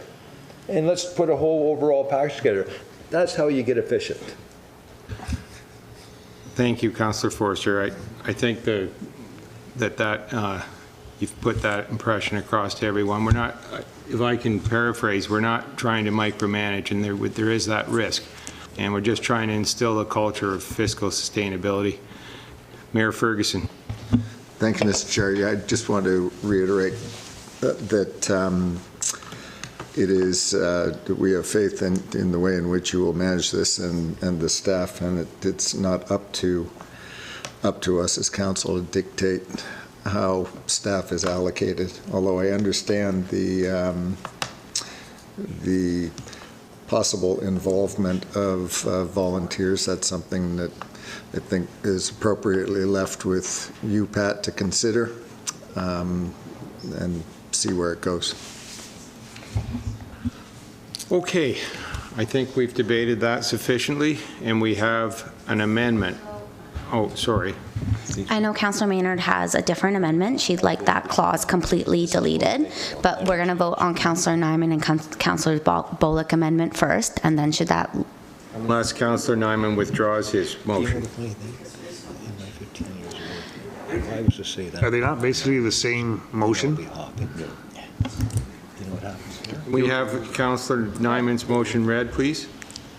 That operations staff work on the removal of any remaining equipment or site preparation for the playgrounds of Roblin Lake, Westfall, and Fawcetteville with minimal budget increases, and that the additional cost, if any, be funded from the applicable operating budget.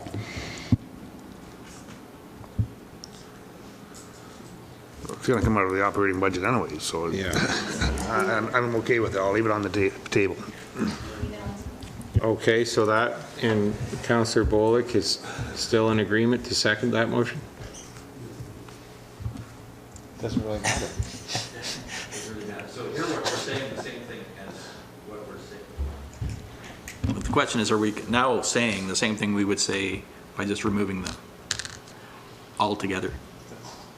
And it would be a lot tidier if we went with Councillor Maynard's one, if it tells us the same thing. Okay, so is that a second? Yes. Yeah, might as well. Sure. Okay, so we have the amendment on the floor. All those in favor? 1, 2, 3, 4. That's it. Opposed? That motion is carried of the amendment. It is. And now voting on the motion as amended. All those in favor, please. Opposed? That motion is carried as well.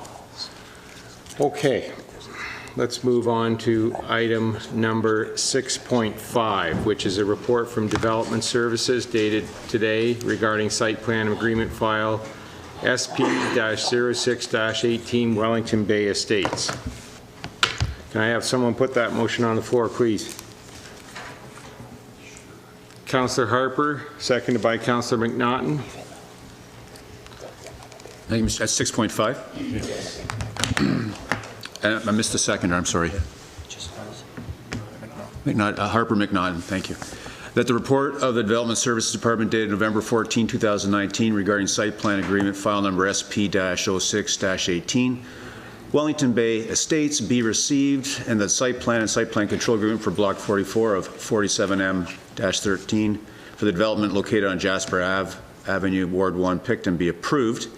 The Council approve a bylaw authorizing and directing the Mayor and Clerk to execute a site plan control agreement with Wellington Bay Estates Limited for the development located at Jasper Avenue, Picton, more particularly described as Block 44 of Plan 47M-13 Ward 1, Picton, in the County of Prince Edward, and the Council grant condominium exemption pursuant to Section 9, Subsection 7 of the Condominium Act for the development located at Block 44 of Plan 47M-13.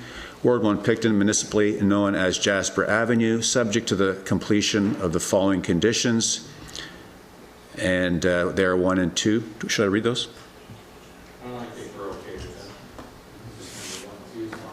Thank you. Thank you, Councillor Harper. Okay. Does anyone want to speak to the motion on the floor?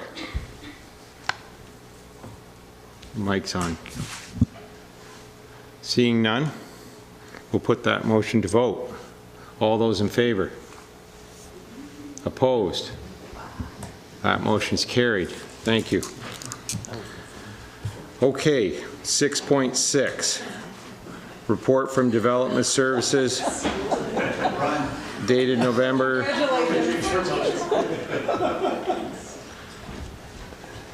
Regarding ACON construction request for an extension to the noise bylaw exemption.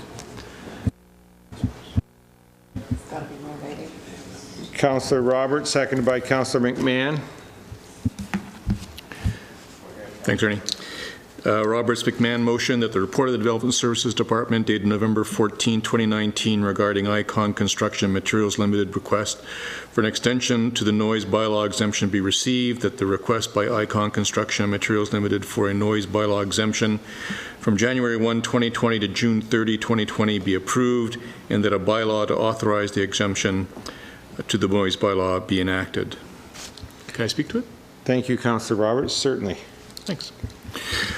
The staff report references that several homes near the bridge will be impacted. Do we know that Icon has been in touch with the residents of those homes and got their feedback, and that they've been advised and properly notified as part of this recommendation? Through you, Mr. Chair. I don't know that for this 6-month period that they have, but I know initially that they did, and I confirmed with Mr. Harrison, Chief Building Official, prior to the meeting whether or not he'd received any complaints at all, and there hadn't been any complaints. But that was the reason why Council decided to go with 6-month blocks, was to, if noise problems became issues, then Council would have the opportunity to help mitigate that. So as of now, there just haven't been any that have come up. Thank you. Anyone else want to speak to the motion on the floor? Seeing none, we'll vote. All in favor? Opposed? Seeing none, that motion is carried. We'll move on now to number 6.7, our first traffic committee motion. Would someone like to put that one on the floor? Councillor Harper, seconded by Councillor McMahon. Thank you, Mr. Chair.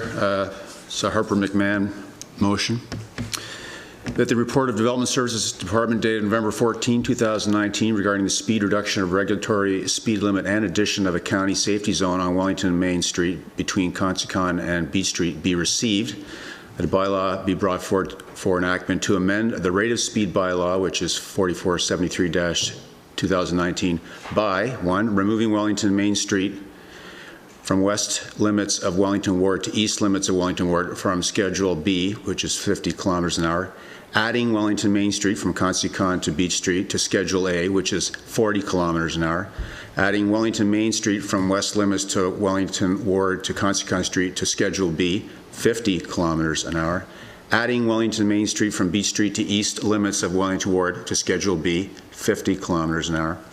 The regulating traffic on highways through the installation of traffic signs bylaw 2693-210, Schedule C, be amended to include the establishment and designation of a community safety zone on Wellington Main, which runs from Consicon to Beach Street, and that a school area sign be installed 20 meters west of Maple Street for westbound traffic. Thank you, Councillor Harper. Does anyone want to speak to the motion on the floor? Councillor Maynard. Yep, and I will try and be really brief on this one. First of all, it talks about, this will apply to some of them, about the crosswalk studies, and will be available this fall, well, because we can't put playground equipment in. I'm assuming that's forthcoming in the very, very near future. Yes, through you, Mr. Chair. The crosswalk study we received it in October, and it was originally slated for this agenda, but it got bumped because of volume on the agenda, so it is slated for the November 28th agenda.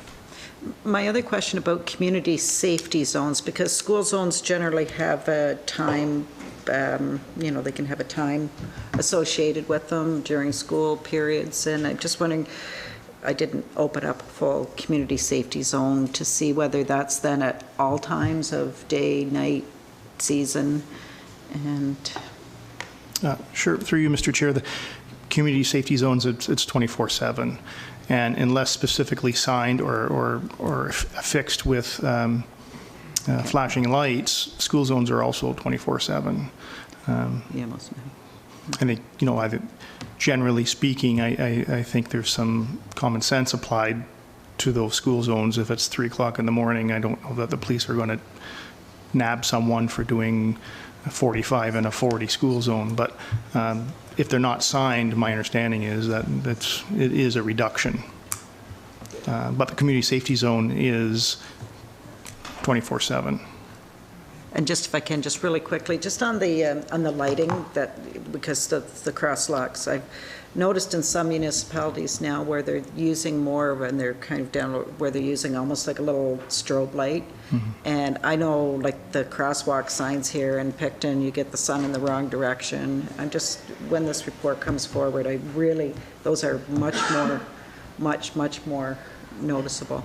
And in Belleville, they're using crosswalks that are really the pedestrian has to give way to the traffic. So I'm just hoping that some of that stuff will be incorporated in what comes before us. Those strobe lights especially, they're really visible. All right, so I can speak a little bit to that through Mr. Chair. There are quite a few different options depending on the parameters involved for crossings. Some are just simply crossing, some are crosswalks. You really don't see a whole lot what you see on Main Street any longer. They are more of that almost like a strobe light type.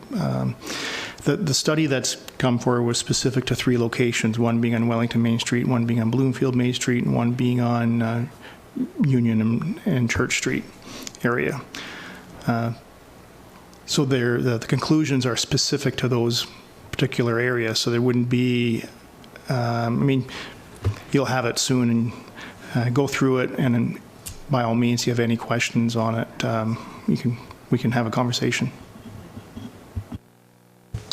Thank you. Now, just to follow up on that, the community safety zone is the precedent over the school zone, really. The school zone's within the community safety zone. Through you, Mr. Chair, true in this case, but it doesn't have to be. A community safety zone can be completely independent on its own.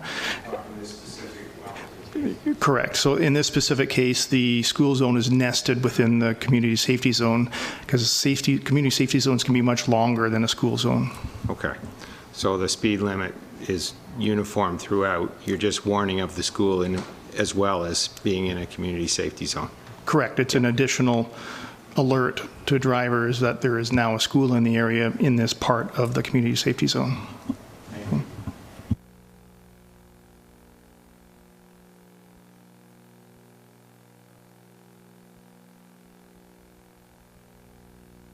All those in favor?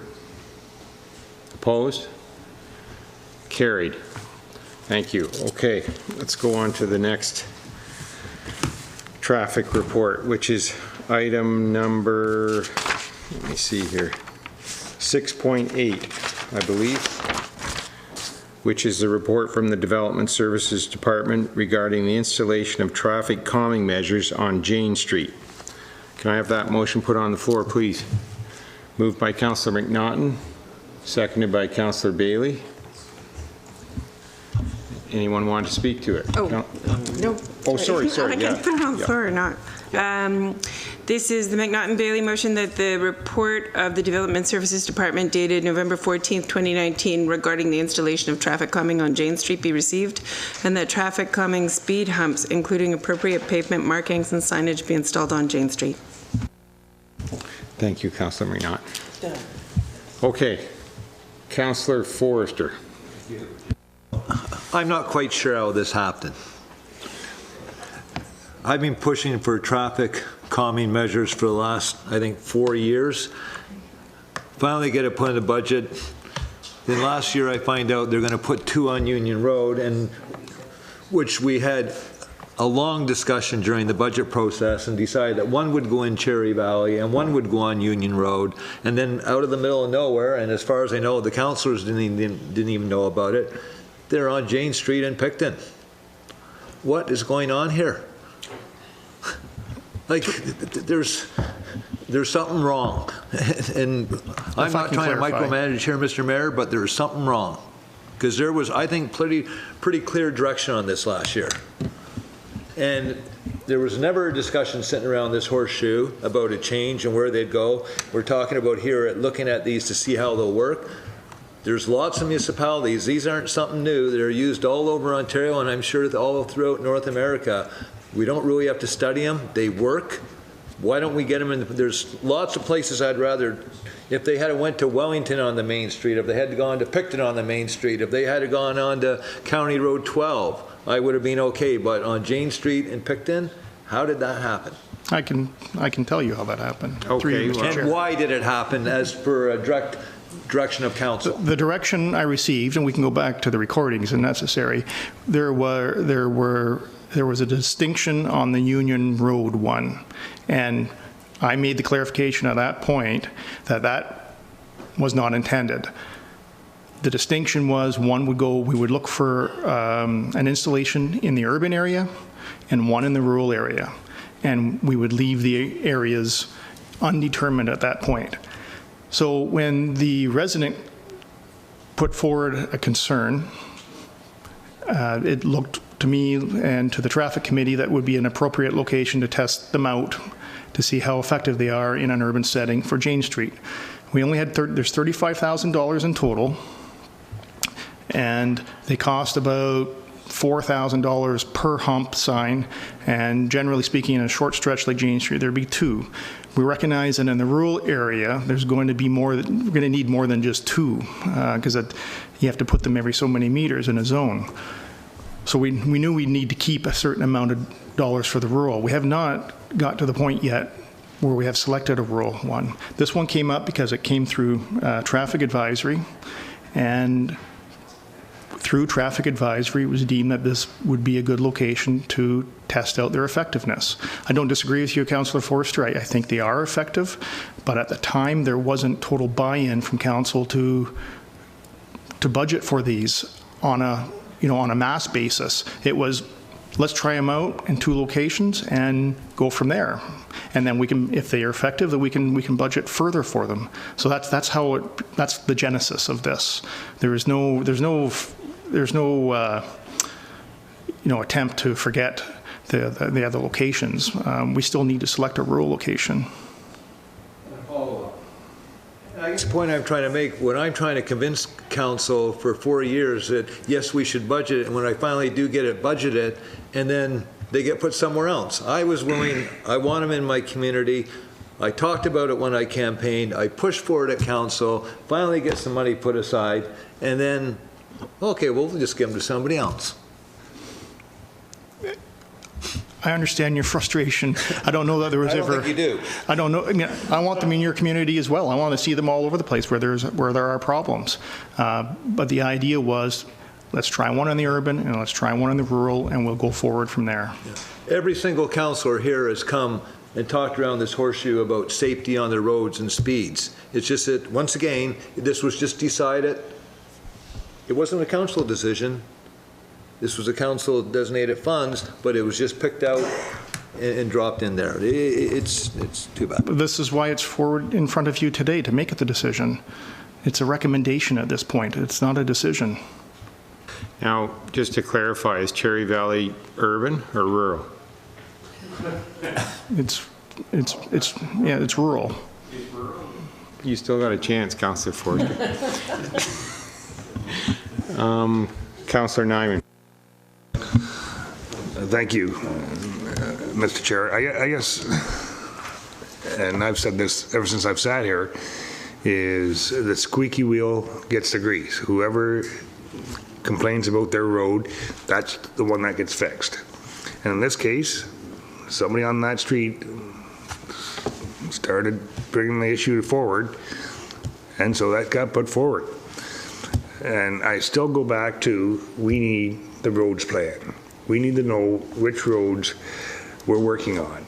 And this is part of that, where we're going to put these speed bumps or traffic calming measures or whatever. But we don't have that yet that I know of. Maybe, Peter, you can answer that.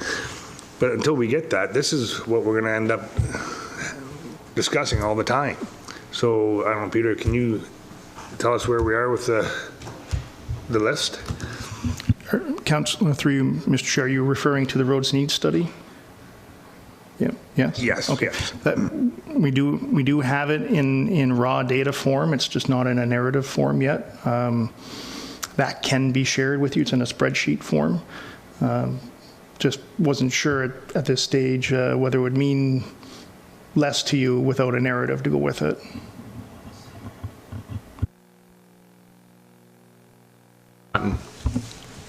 Thanks. Some of us like spreadsheets a lot, so that's just, you know, awesome. So regarding whether we believe they work or not, I think I live near Spring Street, which is like a reverse speed hump trial, and it's done very well. It's a nice slow street because it's kind of bumpy. I support that. And I think Cherry Valley does need speed humps very soon, if not 4 years ago. My questions, I have some questions, if I could kind of get a couple of questions out. So one is, has it ever been looked at to reduce urban residential areas across the board, to reduce speed to 40 for urban across the board throughout the county? Would there be any restrictions to doing so mandated by the province? I don't think that we're required. So you've cited the guidelines that you've applied throughout a few reports, and I don't believe we're bound to the guidelines. I presume that they're simply guidelines based on length of roads, amount of traffic on roads, et cetera. And we do have some latitude to do several things. So that is my presumption. Correct me if I'm wrong. So there would be an opportunity to try speed humps somewhere else for an urban area and throw up a reduced speed sign for Jane to see if that worked first, and that would cost next to nothing. And then an area where we know could benefit from speed humps right away could be used for the trial. Are there alternatives here? Through you, Mr. Chair, I mean, there's always alternatives.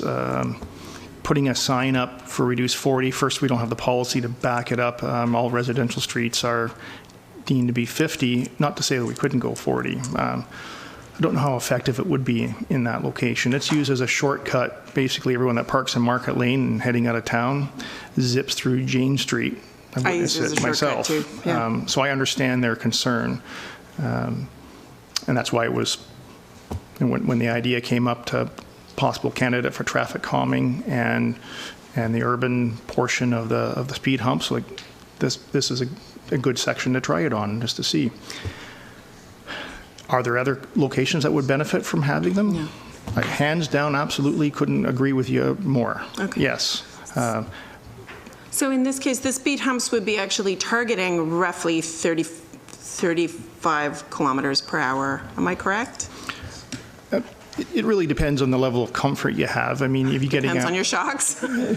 Yeah, I mean, at 35 to 40, they're doable, and anything more than that, that gets to be a little more uncomfortable. They don't pound like a speed bump does, yeah. But they do make the ride uncomfortable. So. Thank you. Councillor Bailey. Thank you. Peter, you jogged my memory.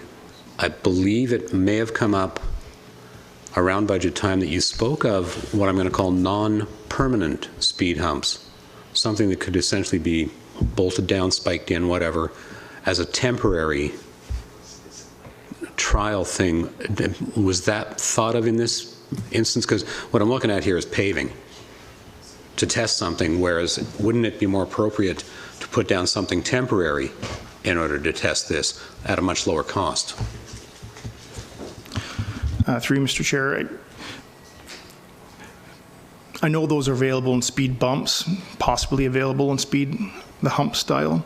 I think we were of the mind that why waste the money on something temporary? Let's just for the $7,000 to $8,000 it'll cost to install this here.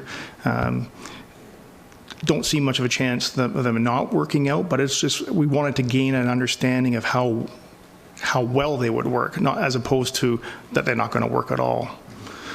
So there really was no intent to remove them.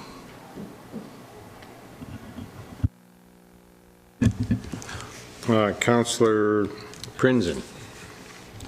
Thank you, Mr. Chair. Through you to Peter. Peter, just looking at the report, page 103, in the comment section, it says the corridor length required to be 500 meters minimum, and the actual corridor length of Jane Street is approximately 195. So if we want to try these, shouldn't we be looking for something that's required to be a 500 meter minimum to see the actual effect? That's on page 103 in the report, comment section, bottom right corner. So I wonder if we're putting them there to go back to the squeaky wheel when it's not even the 500 meter minimum. That's just my question to you. Thanks. Sure. Through you, Mr. Chair, I can clarify that. That distance isn't related to the automated speed limit guideline analysis. So it's the analysis that we do as part of determining estimated speed limits, not the speed humps themselves. Okay. Councillor Roberts. Thank you. Peter, I just wanted to confirm that I heard you correctly, that the recommendation for Jane Street came through the Traffic Committee? Through you, Mr. Chair, that's correct. So there are 3 councillors on the Traffic Committee? Correct. Including Staff Sergeant Hatch? He's present. I'm not sure if he's a member or not. He's on the website. He's indicated as a member. Okay, so, all right. So, anyway, I'll support the staff recommendation. Thank you, Councillor Roberts. And next I have Councillor Harper and then Councillor Bullock. Thanks, Mr. Chair. Just responding to Councillor Forrester, I just was going to say that I'm more than happy to. I am one of the councillors on the Traffic Committee. I'm more than happy to come out with my camera and meet where you think that it should go, and I will put the whole thing together and take it to Traffic Committee on your behalf.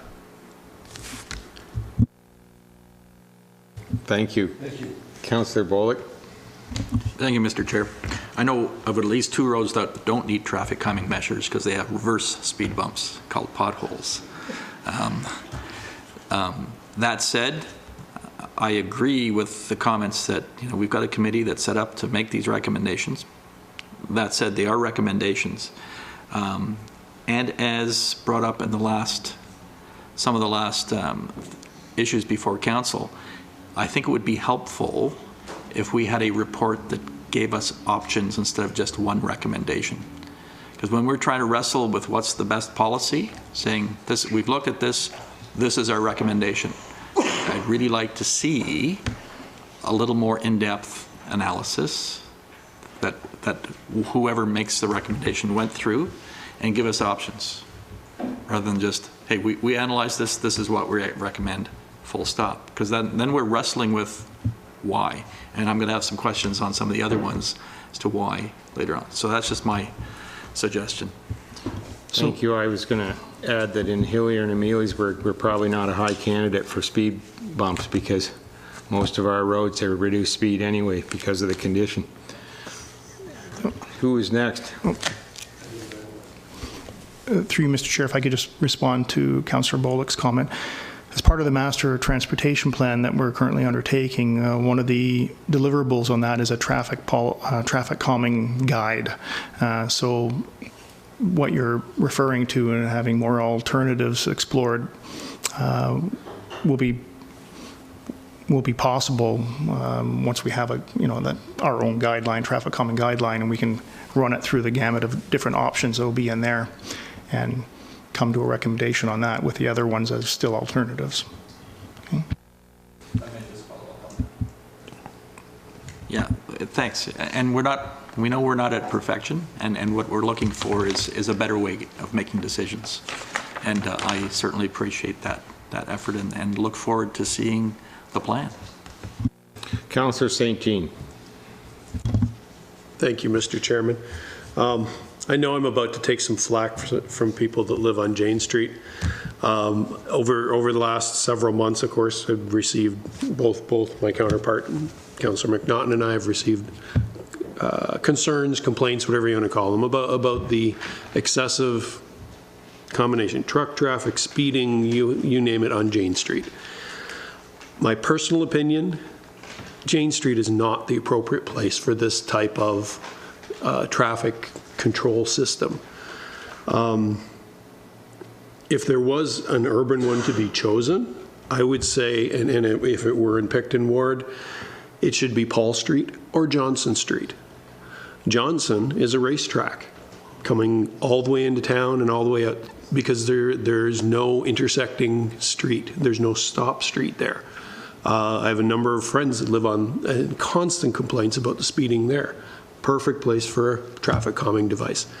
Paul Street, as late as yesterday, received an email, Kate, I believe you did too, from residents at, what is it, number 412 Paul Street. Because of the lack of stop signs or intersections, this is a raceway going back and forth to the school. In my mind, that's a better location for an urban trial. Having said that, I also have a lot of concerns with the fact that the one did not happen in Cherry Valley. Councillor Forster is absolutely right. That should have been done a long time ago, and it needs to get done, and I just hope it does. My piece on that. But in the end, I am not going to support a traffic calming device on Jane Street. It just is not, in my mind, an appropriate location. I'd much rather see it go on, like I say, Johnson or Paul Street. So, thank you. Thanks. Anyone else? Seeing none, let's vote on the motion on the floor. All those in favor? Opposed? That motion's lost. So let's move on to 6.9. This is a report from the Development Services Department regarding the improvement of Prince Edward Collegiate Institute school zone signage. Chair, can we take a 10-minute break? I'm not opposed to it. What's it? What was that? Procedural bylaw 10.2, 10-minute break after every 2 hours. Great. Okay. Do we need a motion then, or do we just take a break? Is there a way that we can discuss what options for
Oh, Lordy. Okay, proceeding on to item 6.9, report from Development Services regarding the improvement of Prince Edward Collegiate Institute school zone signage.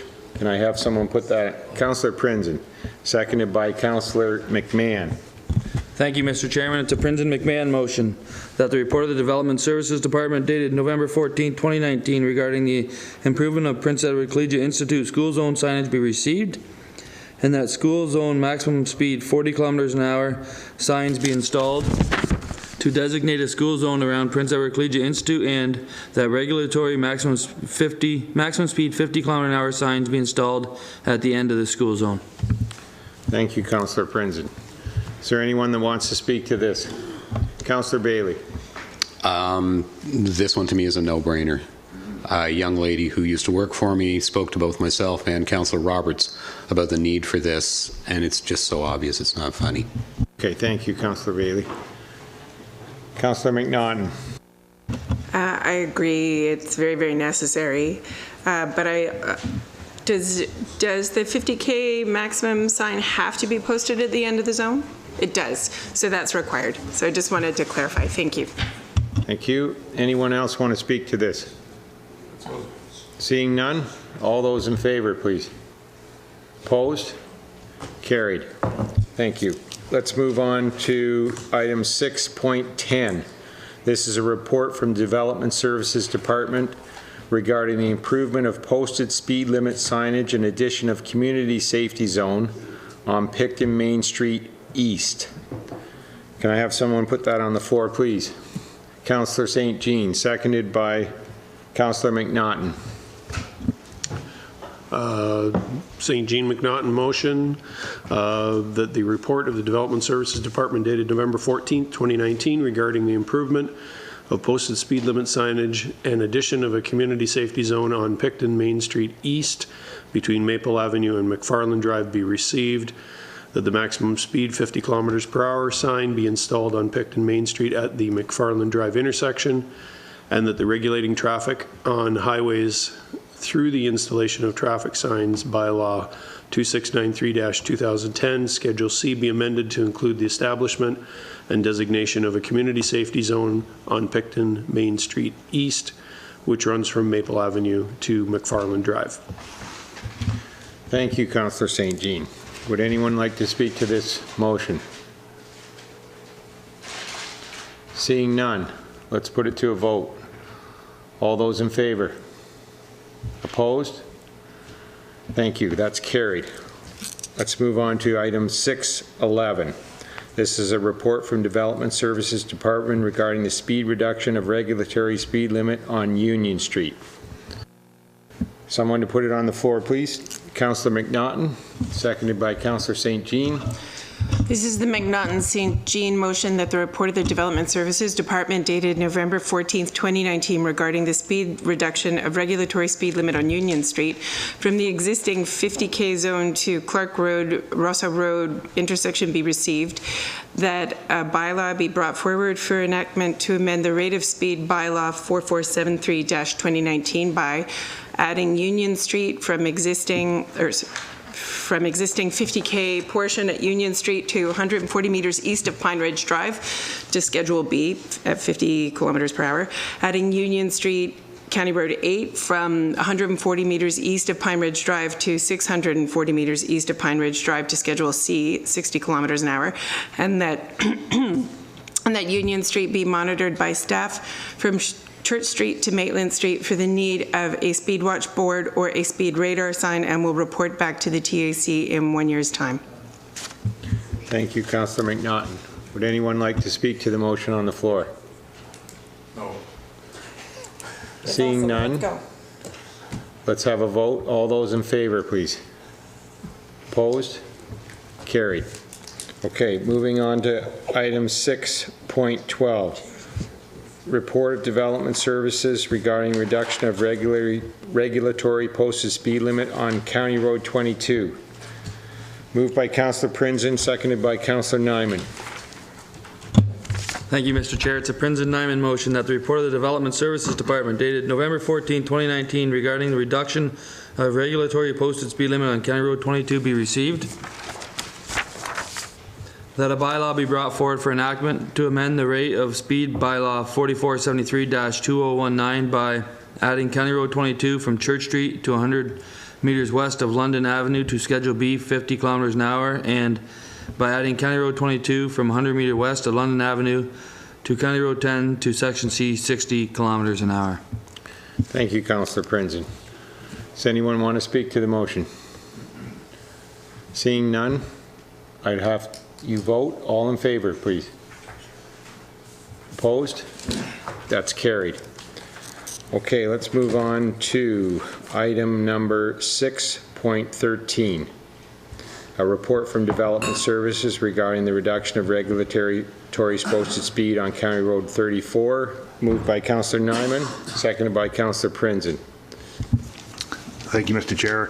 Nyman Prinzen motion that the report of the Development Services Department dated November 14, 2019 regarding the reduction of regulatory posted speed limit on County Road 34 be received, and that a bylaw be brought forward for enactment to amend the rate of speed bylaw 4473-2019 by adding County Road 34 from County Road 4 to County Road 5 to Schedule D, 70 kilometers an hour. Thank you, Councillor Nyman. Anyone want to speak to this motion? Yes, Councillor Maynard. Just briefly, when we do these speed changes, and it's come up where we've changed speeds, well, some from 80 to 60 with no sign that says new, do we not use those signs that say new for people that have traveled those roads for 50 years and have just kind of, you know, you get, like a lot of municipalities, you know, when you change a speed sign or speed limit, you put a sign that says new to let people know that life's different today. Mr. Moyer? Sure, through you, Mr. Chair. I think that's a really good idea. I don't know that we have done that in the past. So we can definitely look into that, make that recommendation to Operations Department when they pull the 80 and put the 70 down on this one. We have a manual of all kinds of different signs that we can pick from, all have different numbers, and so we'll specify that to Operations. So if it's okay with everyone here, we can just include that as part of this moving forward, that there'll be some kind of signification that this is a change now, because you're right, people get used to a certain speed zone and won't necessarily recognize that there's a change. Could I just suggest that and I know hopefully it doesn't have to go back through the traffic committee, but the one on 33 coming out of Caring Places, people, I said, oh, you noticed and they said, what, it changed? And I said, yeah, like months ago. People are not. Through you, Mr. Chair, I think it's a really good idea, so I think we'll just make that as a standard item, that whenever there's a change, we'll just put a new, I mean, they use them for stop signs, and I think that's a requirement, but I don't think it's a requirement for speed, but I think it's a good practice. Thank you. Councillor Forrester, please.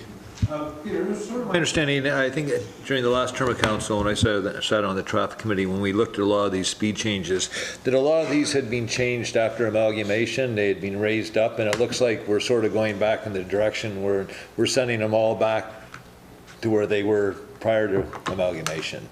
And I know we talked about the overall traffic study, that we'd be looking at this as a whole, like every single speed sign. So I'm wondering, as we're changing as many as we are, because it seems like every few months there's a whole bunch of them, and there's still a big list at the traffic committee now, I'm sure.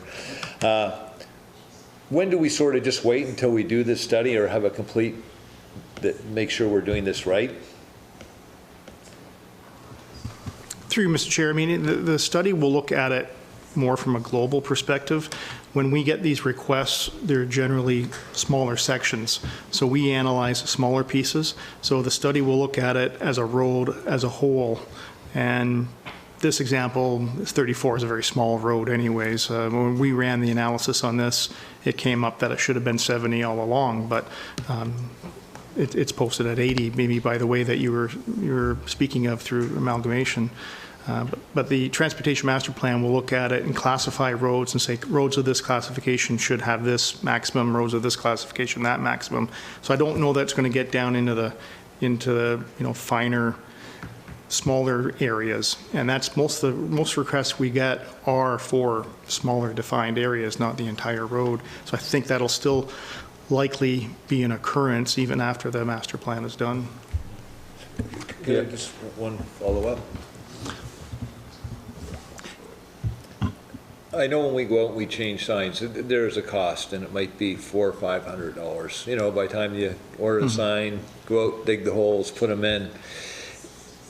And sometimes I sort of look at, we're just finished talking about speed bumps at $3,500.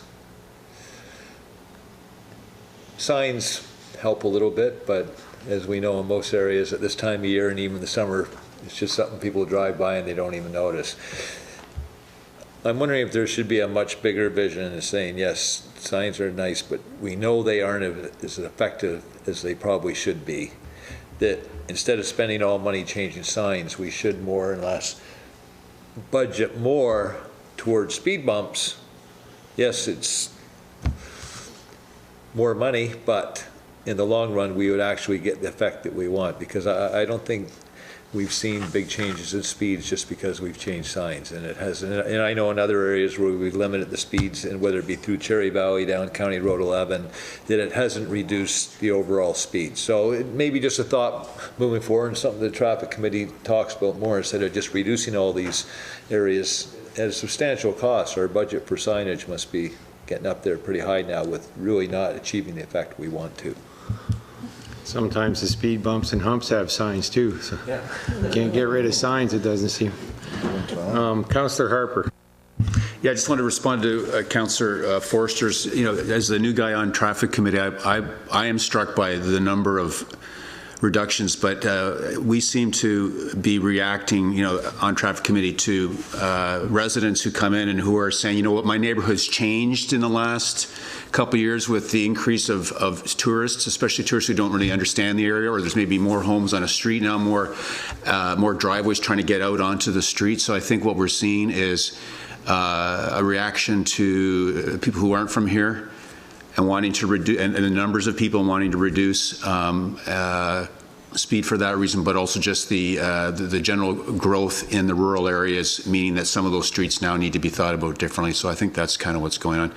And we do have I think Peter mentioned, and this is a really important point just to bear in mind is, and help me here if I get it wrong, Peter, but we are purchasing a traffic study / program that indicates all the different kinds of traffic calming measures. And what we're really talking about in all of this is traffic calming, be it a speed bump, be it a digital sign painting. So I do feel confident that the traffic committee has a good rule book to work from, and it's all about traffic calming, and so certainly all these things are part of the toolkit. Sounds like you might get your can of paint yet. I'm going to ask for that at budget for another can of paint. Yes, thank you, Councillor. Councillor Bailey. Peter, to Councillor Maynard's point, I have seen that we put up new signs whenever we put up a new stop sign, especially just behind Sobeys over here, where I've gone through that intersection many times. I've been told off because there's now a stop sign there. I take it it's not common practice to do this for speed signs.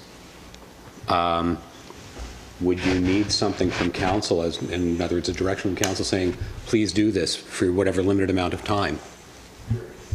Through you, Mr. Chair, I don't think we need council's endorsement from a regulatory perspective, because I don't think it's a regulatory sign, but certainly the endorsement from council to do it as a practice would be helpful, and then we can write it into a standard operating procedure or policy on the operation side. Because once council makes the decision, we go back and we advise the operations department, and then they turn it into a work order. So I guess what I'm saying is, to complete that circle, if we had that endorsement as a standard practice, would be helpful. I'm just seeing it as something that could be used in one location now. Next time another set of signs gets changed, could be used. So it's not like you just have that sign, it's stuck there forever. Oh, for sure, yeah. So the new ones this year will be old next year, and we can put the new on next year's, yeah. Okay, anyone else want to speak to this? Okay, let's vote. All those in favor? Opposed? Carried. Moving on to 6:14, Report of Development Services Department regarding reduction of regulatory posted speed limit on Ridge Road. Councillor McMahon, seconded by Councillor Bailey. Thank you, Mr. Chair. This is a McMahon-Bailey motion that the report of the Development Services Department dated November 14th, 2019 regarding reduction of regulatory posted speed limit on Ridge Road be received and that no speed change be made.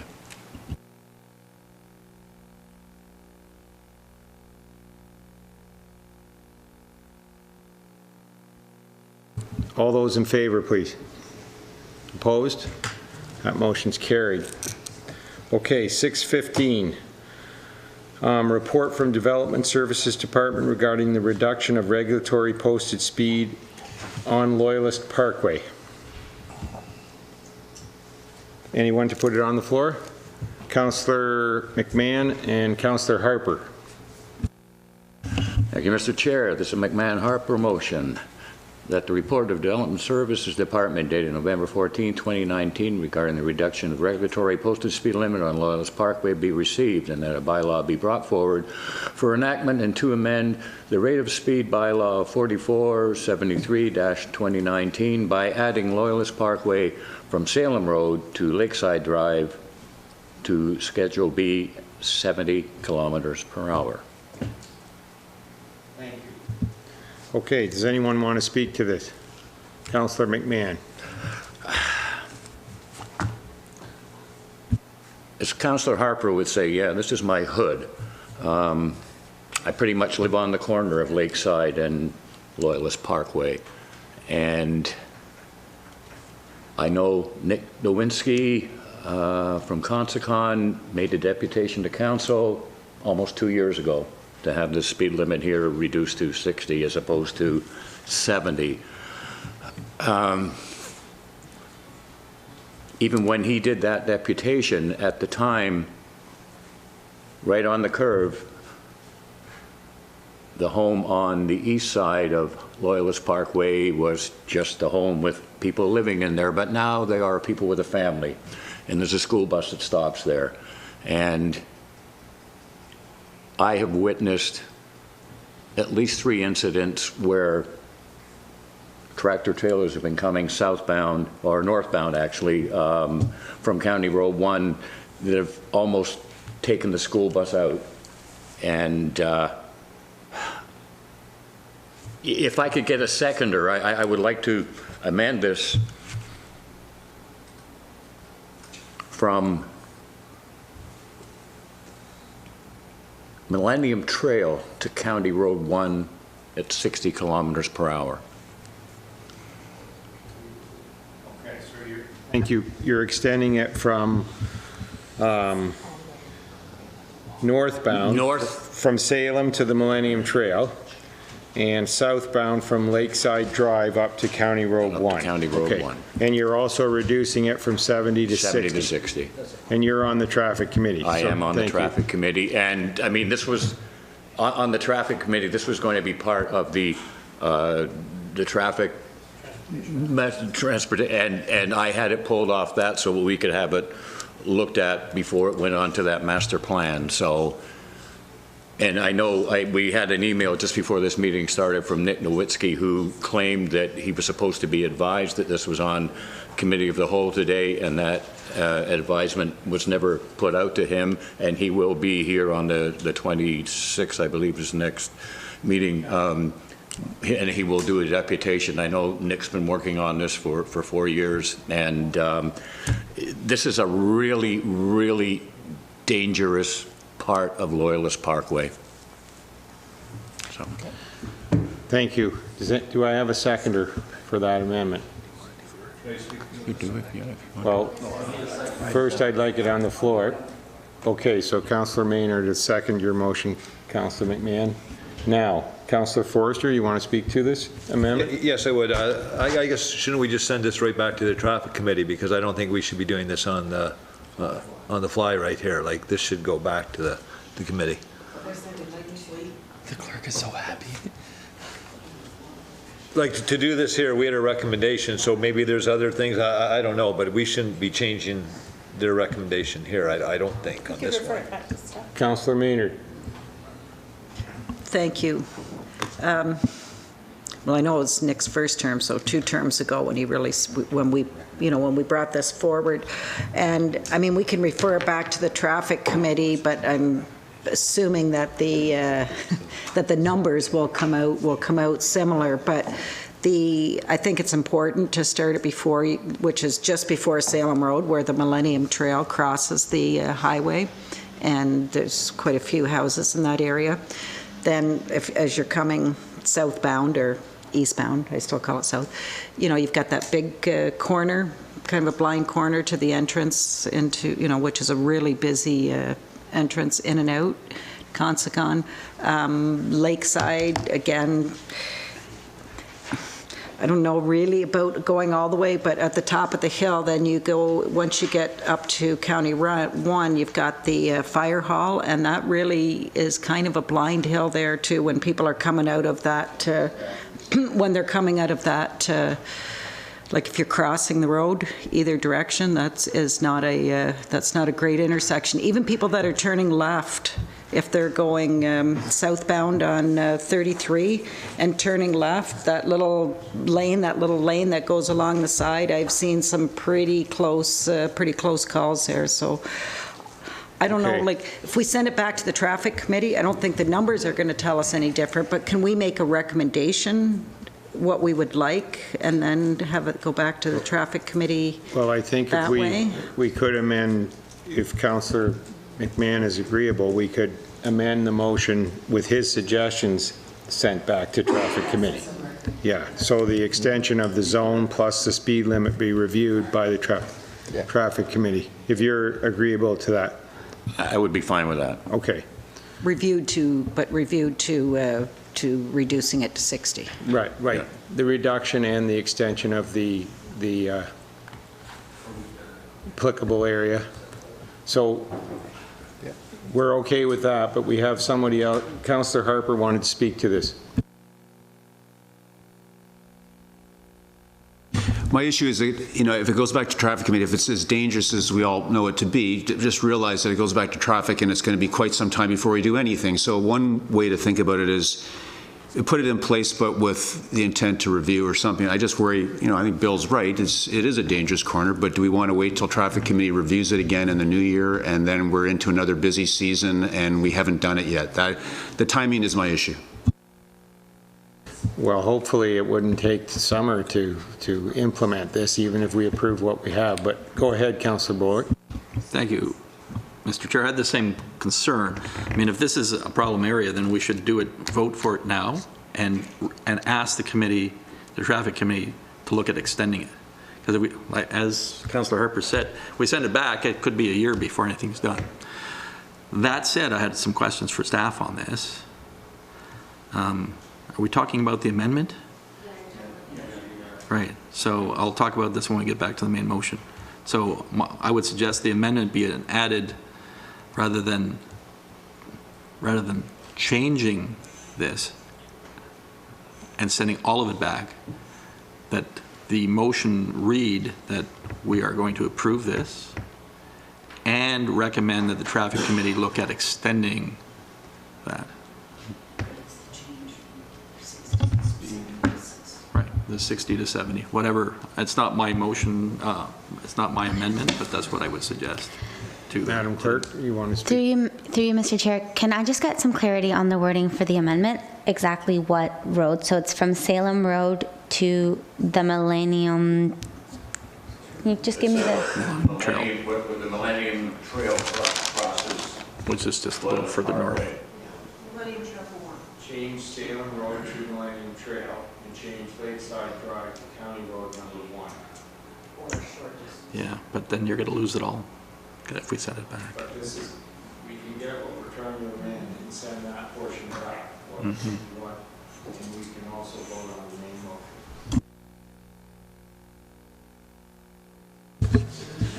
motion. Did you get that? So from the Millennium Trail to Lakeside Drive. well, we were going to change Salem Road to Millennium Trail. We were going to change Lakeside Drive to County Road 1. So we're extending the area north and south to those 2 locations versus the 2 that were recommended. Did you want to And also 60 kilometers instead of 70. That was the other thing that, so Peter, did you want to speak to it, please? Yes, if I could, through you, Mr. Chair, just make a suggestion. If council feels that they want to make this change today, then perhaps, if it goes back to traffic, it'll come back to staff, and we have what I'll call limited tools. It's not like we're not going to go out, we don't have the ability to go out and do a full-blown traffic study to start analyzing horizontal, vertical curves and whatnot, and sounds like this is more what it is.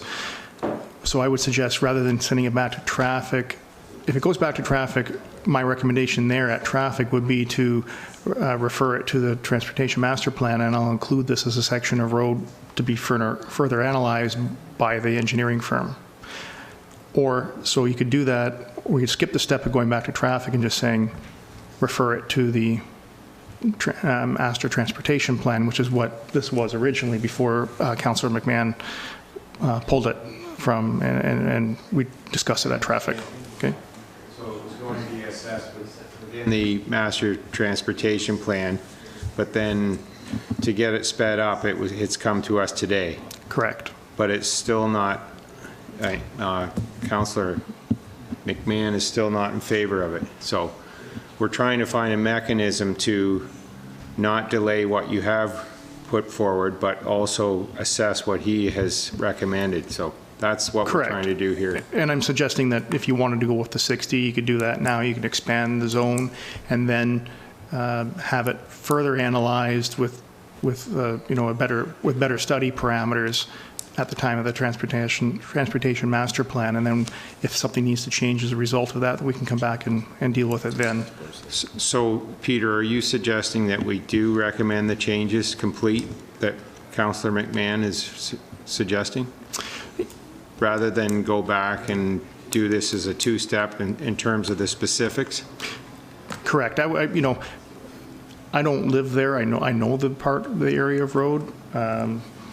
I have to trust the Councillor McMahon's experience that he does in him being on the traffic committee, that he does see this as a threat. So I don't think there's any harm in doing the 60 at this point until I have the master plan. I tend to agree because I've always lived there, and people northbound down County Road 33 after they get off 1 come down that hill quite fast, and then you're getting into the intersections of Consicon and the Dixie Lee or whatever it's called now. It's a dangerous area to get on and off of the highway. So I would, if that's the way we want to go, I'd say I would support that as well. And you're recommending that. So can we have the amended motion then that facilitates Councillor McMahon's request? With the addition of it being referred to the Transportation Master Plan for a more in-depth analysis. Are you okay with that, Councillor McMahon? Okay. So, that the second clause be amended to say that a bylaw be brought forward for enactment to amend the rate of speed bylaw 4473-2019 by adding Loyalist Parkway from the Millennium Trail to County Road 1. To Schedule D, 60 kilometers an hour, and that it be referred to the Transportation Master Plan for further in-depth analysis. Thank you. I don't know if 70 kilometers is Schedule D, but it's Schedule C. It's a friendly amendment to what you've read. So, sorry, Councillor Prinzen. Thank you, Mr. Chair. First, I'll make a motion that we extend for 3 hours. Forrester will second me.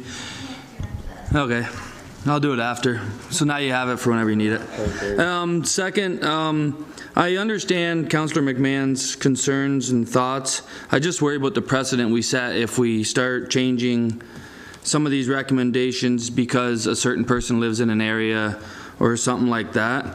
So that's my only hesitation is, I see that vehicles go by my place, to Mushroom Farm trucks, a lot of them, and, I'd like to move it to a 40 if we could, but, without Without that, so that's my only, I would support the recommendation from the traffic committee through staff. I'm having a hard time supporting the amendment, so I probably won't. But as I understand it, our staff are acknowledging and accepting what we're proposing to do within this motion. Peter. Through you, Mr. Chair, I guess I was suggesting that if it's deemed to be that big of a concern, you could do that, and rather than going back through traffic, because that was what I heard, it would be go back through traffic, and our tools are such that the results aren't going to change. It's going to come back at 70. But you will review it within the transportation master plan. That was my suggestion. So if we did something on the fly that looks like it may have to be reversed or amended, that will come in due course. Okay, Correct. Thank you. Amended motion on the floor. I'll just say to those that are somewhat hesitant that I don't think that 60 through that built-up stretch with those major intersections is precedent-setting, because, I mean, you know, it's all the way through Caring Place now, an extension in Caring Place, Hillier, Rose Hall, when you get out towards Glenar. I don't think it's necessarily a precedence for the areas with busy intersections, and so. Okay, so anyone else want to speak to that amendment? Okay, all those in favor?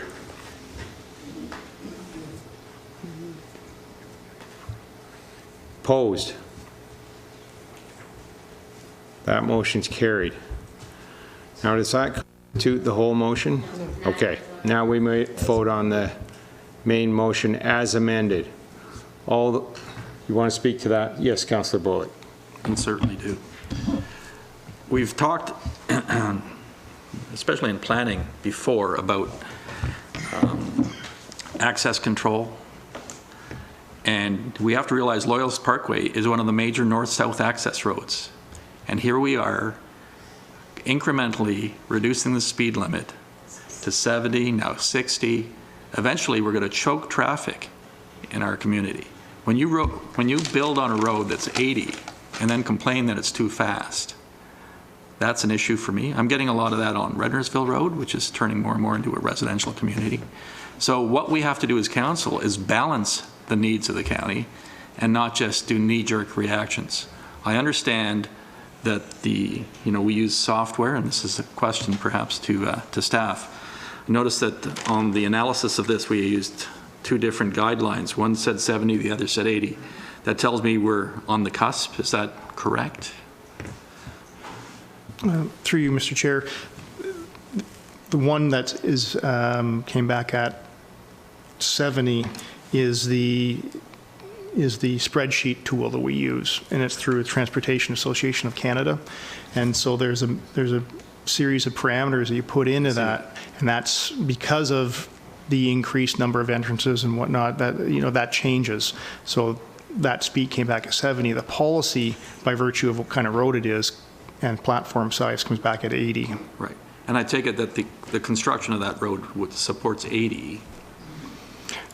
I would. It's a highway. It's a former provincial highway. Yeah. So and I can see, I drive that all the time too. Every time I come here, I drive along that stretch of the road, and that curve is in my view, is the issue. Now we're starting saying, well, hills and valleys. Well, guess what? We have that all the way along. We've just extended 60 in Caring Place down to just past Taft Road. If safety is our driving priority, we might as well reduce all the roads in the county to 50, and then we'll all be happy. But it'll take us a long time to get to places. So, if safety concerns are there, and we can look at that objectively, and I think that's the key here. We have software, we have guidelines. Let's look at that and base it on that instead of saying, well, let's just extend it an extra 2 or 3 kilometers. I understand the safety concerns, but we have to balance the fact that we are on a main road, one of the 3 main north-south corridors in this county. And if we plug that up and it's 70 and 60 just about the whole time, we're going to have other problems to deal with. Anyways. Councillor Maynard. Thank you. Well, there really has been pretty limited in that particular section that we're talking about. There's been pretty limited residential development. There's only a few new access points on that. It's not the residential residences that I think are tripping it. It's the intersections and the fire hall and the Millennium Trail. And the fact that the traffic counts now, and you would know, Councillor Margetson, are double, triple, quadruple of what we would have seen when that was a provincial highway, or even, you know, in the last number of years. The traffic counts are huge, and it's the intersections. It's not the increase in residential entrances, because there's only, what, maybe 3 new through that whole set. There's not a lot. It's not the residential entrances as it was through Caring Place. It's the intersections and the fire hall. You want to follow up? Yeah, just to be clear, I was going to vote for the 70 in that curve section as recommended by the traffic committee. What my concerns are is that we now start expanding that because of what I think or what I feel. We need to make decisions based on facts, not on feelings. Sometimes this council does have to take other considerations into view, but generally speaking, we should be basing our decisions on facts. And yes, I would support this recommended speed reduction. Anyone else want to speak to it? Let's vote on the main motion then as amended. All those in favor? Opposed? That motion's carried. Okay, moving on to, motion to extend the time. Now we'll do a motion to extend Prince and Forrester motion. Thank you. All those in favor? That's carried. Okay, 6:16, civic recognition for Jay Crowell for his act of heroism, which took place on the Bay of Quinte in January 2019. Can I have someone move that, please? Councillor Roberts, seconded by Councillor Nyman. Thank you.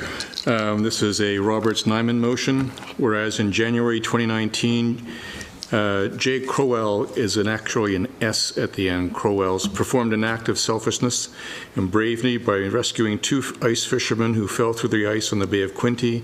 That a civic recognition nomination for Jay Crowell's for his act of heroism which took place on the Bay of Quinte be received and approved, and that a civic recognition award be presented to Jay Crowell's at the November 26, 2019 meeting of council. Could I speak to it for a minute? Certainly. Less? Yeah. For those, there's been a little bit of sort of County Live and Quinte News and that kind of coverage, but just for the sake of those who might not have caught those online references or for streaming audience, Jay was recognized by the OPP Commissioner with a citation for bravery in October, just last month. And in this past January, Jay Crowell saved the lives of 2 fishermen who had fallen through the ice fishing off Big Island. Not only did he go out and save them, haul them off the ice, but he then put them on a sled and dragged them for another kilometer to safety and to, in one case, resuscitation and rescue. He's been recognized for that regionally and provincially by the OPP through that commissioner's citation, and globally through nationally through the Global Television Network. But the missing piece is he hasn't been recognized at home here in the county, so that's why I put his name forward. Thanks. Thank you, Councillor Roberts. All those in favor? Opposed? That's carried. Okay, moving to item 7, closed session. Can I have a motion to move us into closed session, please? Councillor Harper, seconded by Councillor McNaughton. Harper McNaughton motion that the committee now move into closed session to consider a report of the solicitor regarding litigation or potential litigation, including matters before administrative tribunals affecting the municipality or local board pursuant to section 239 2E of the Municipal Act. Thank you, Councillor Harper.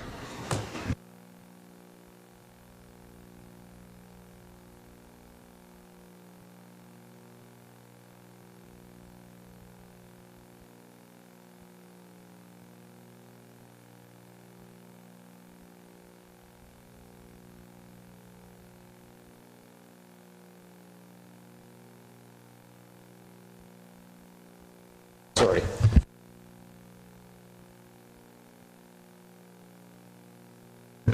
This meeting now adjourned at 4:45. Thank you. All in favor? Good. Hey, Brock. See ya. You missed the meeting. Oh, you sent me an email through Did I? Yeah. Oh, good. Yeah. Did you get it? I got it today. Oh, good. He could have told me. He's just right next to me. He could have asked me a question. Should I turn your mic off? Please.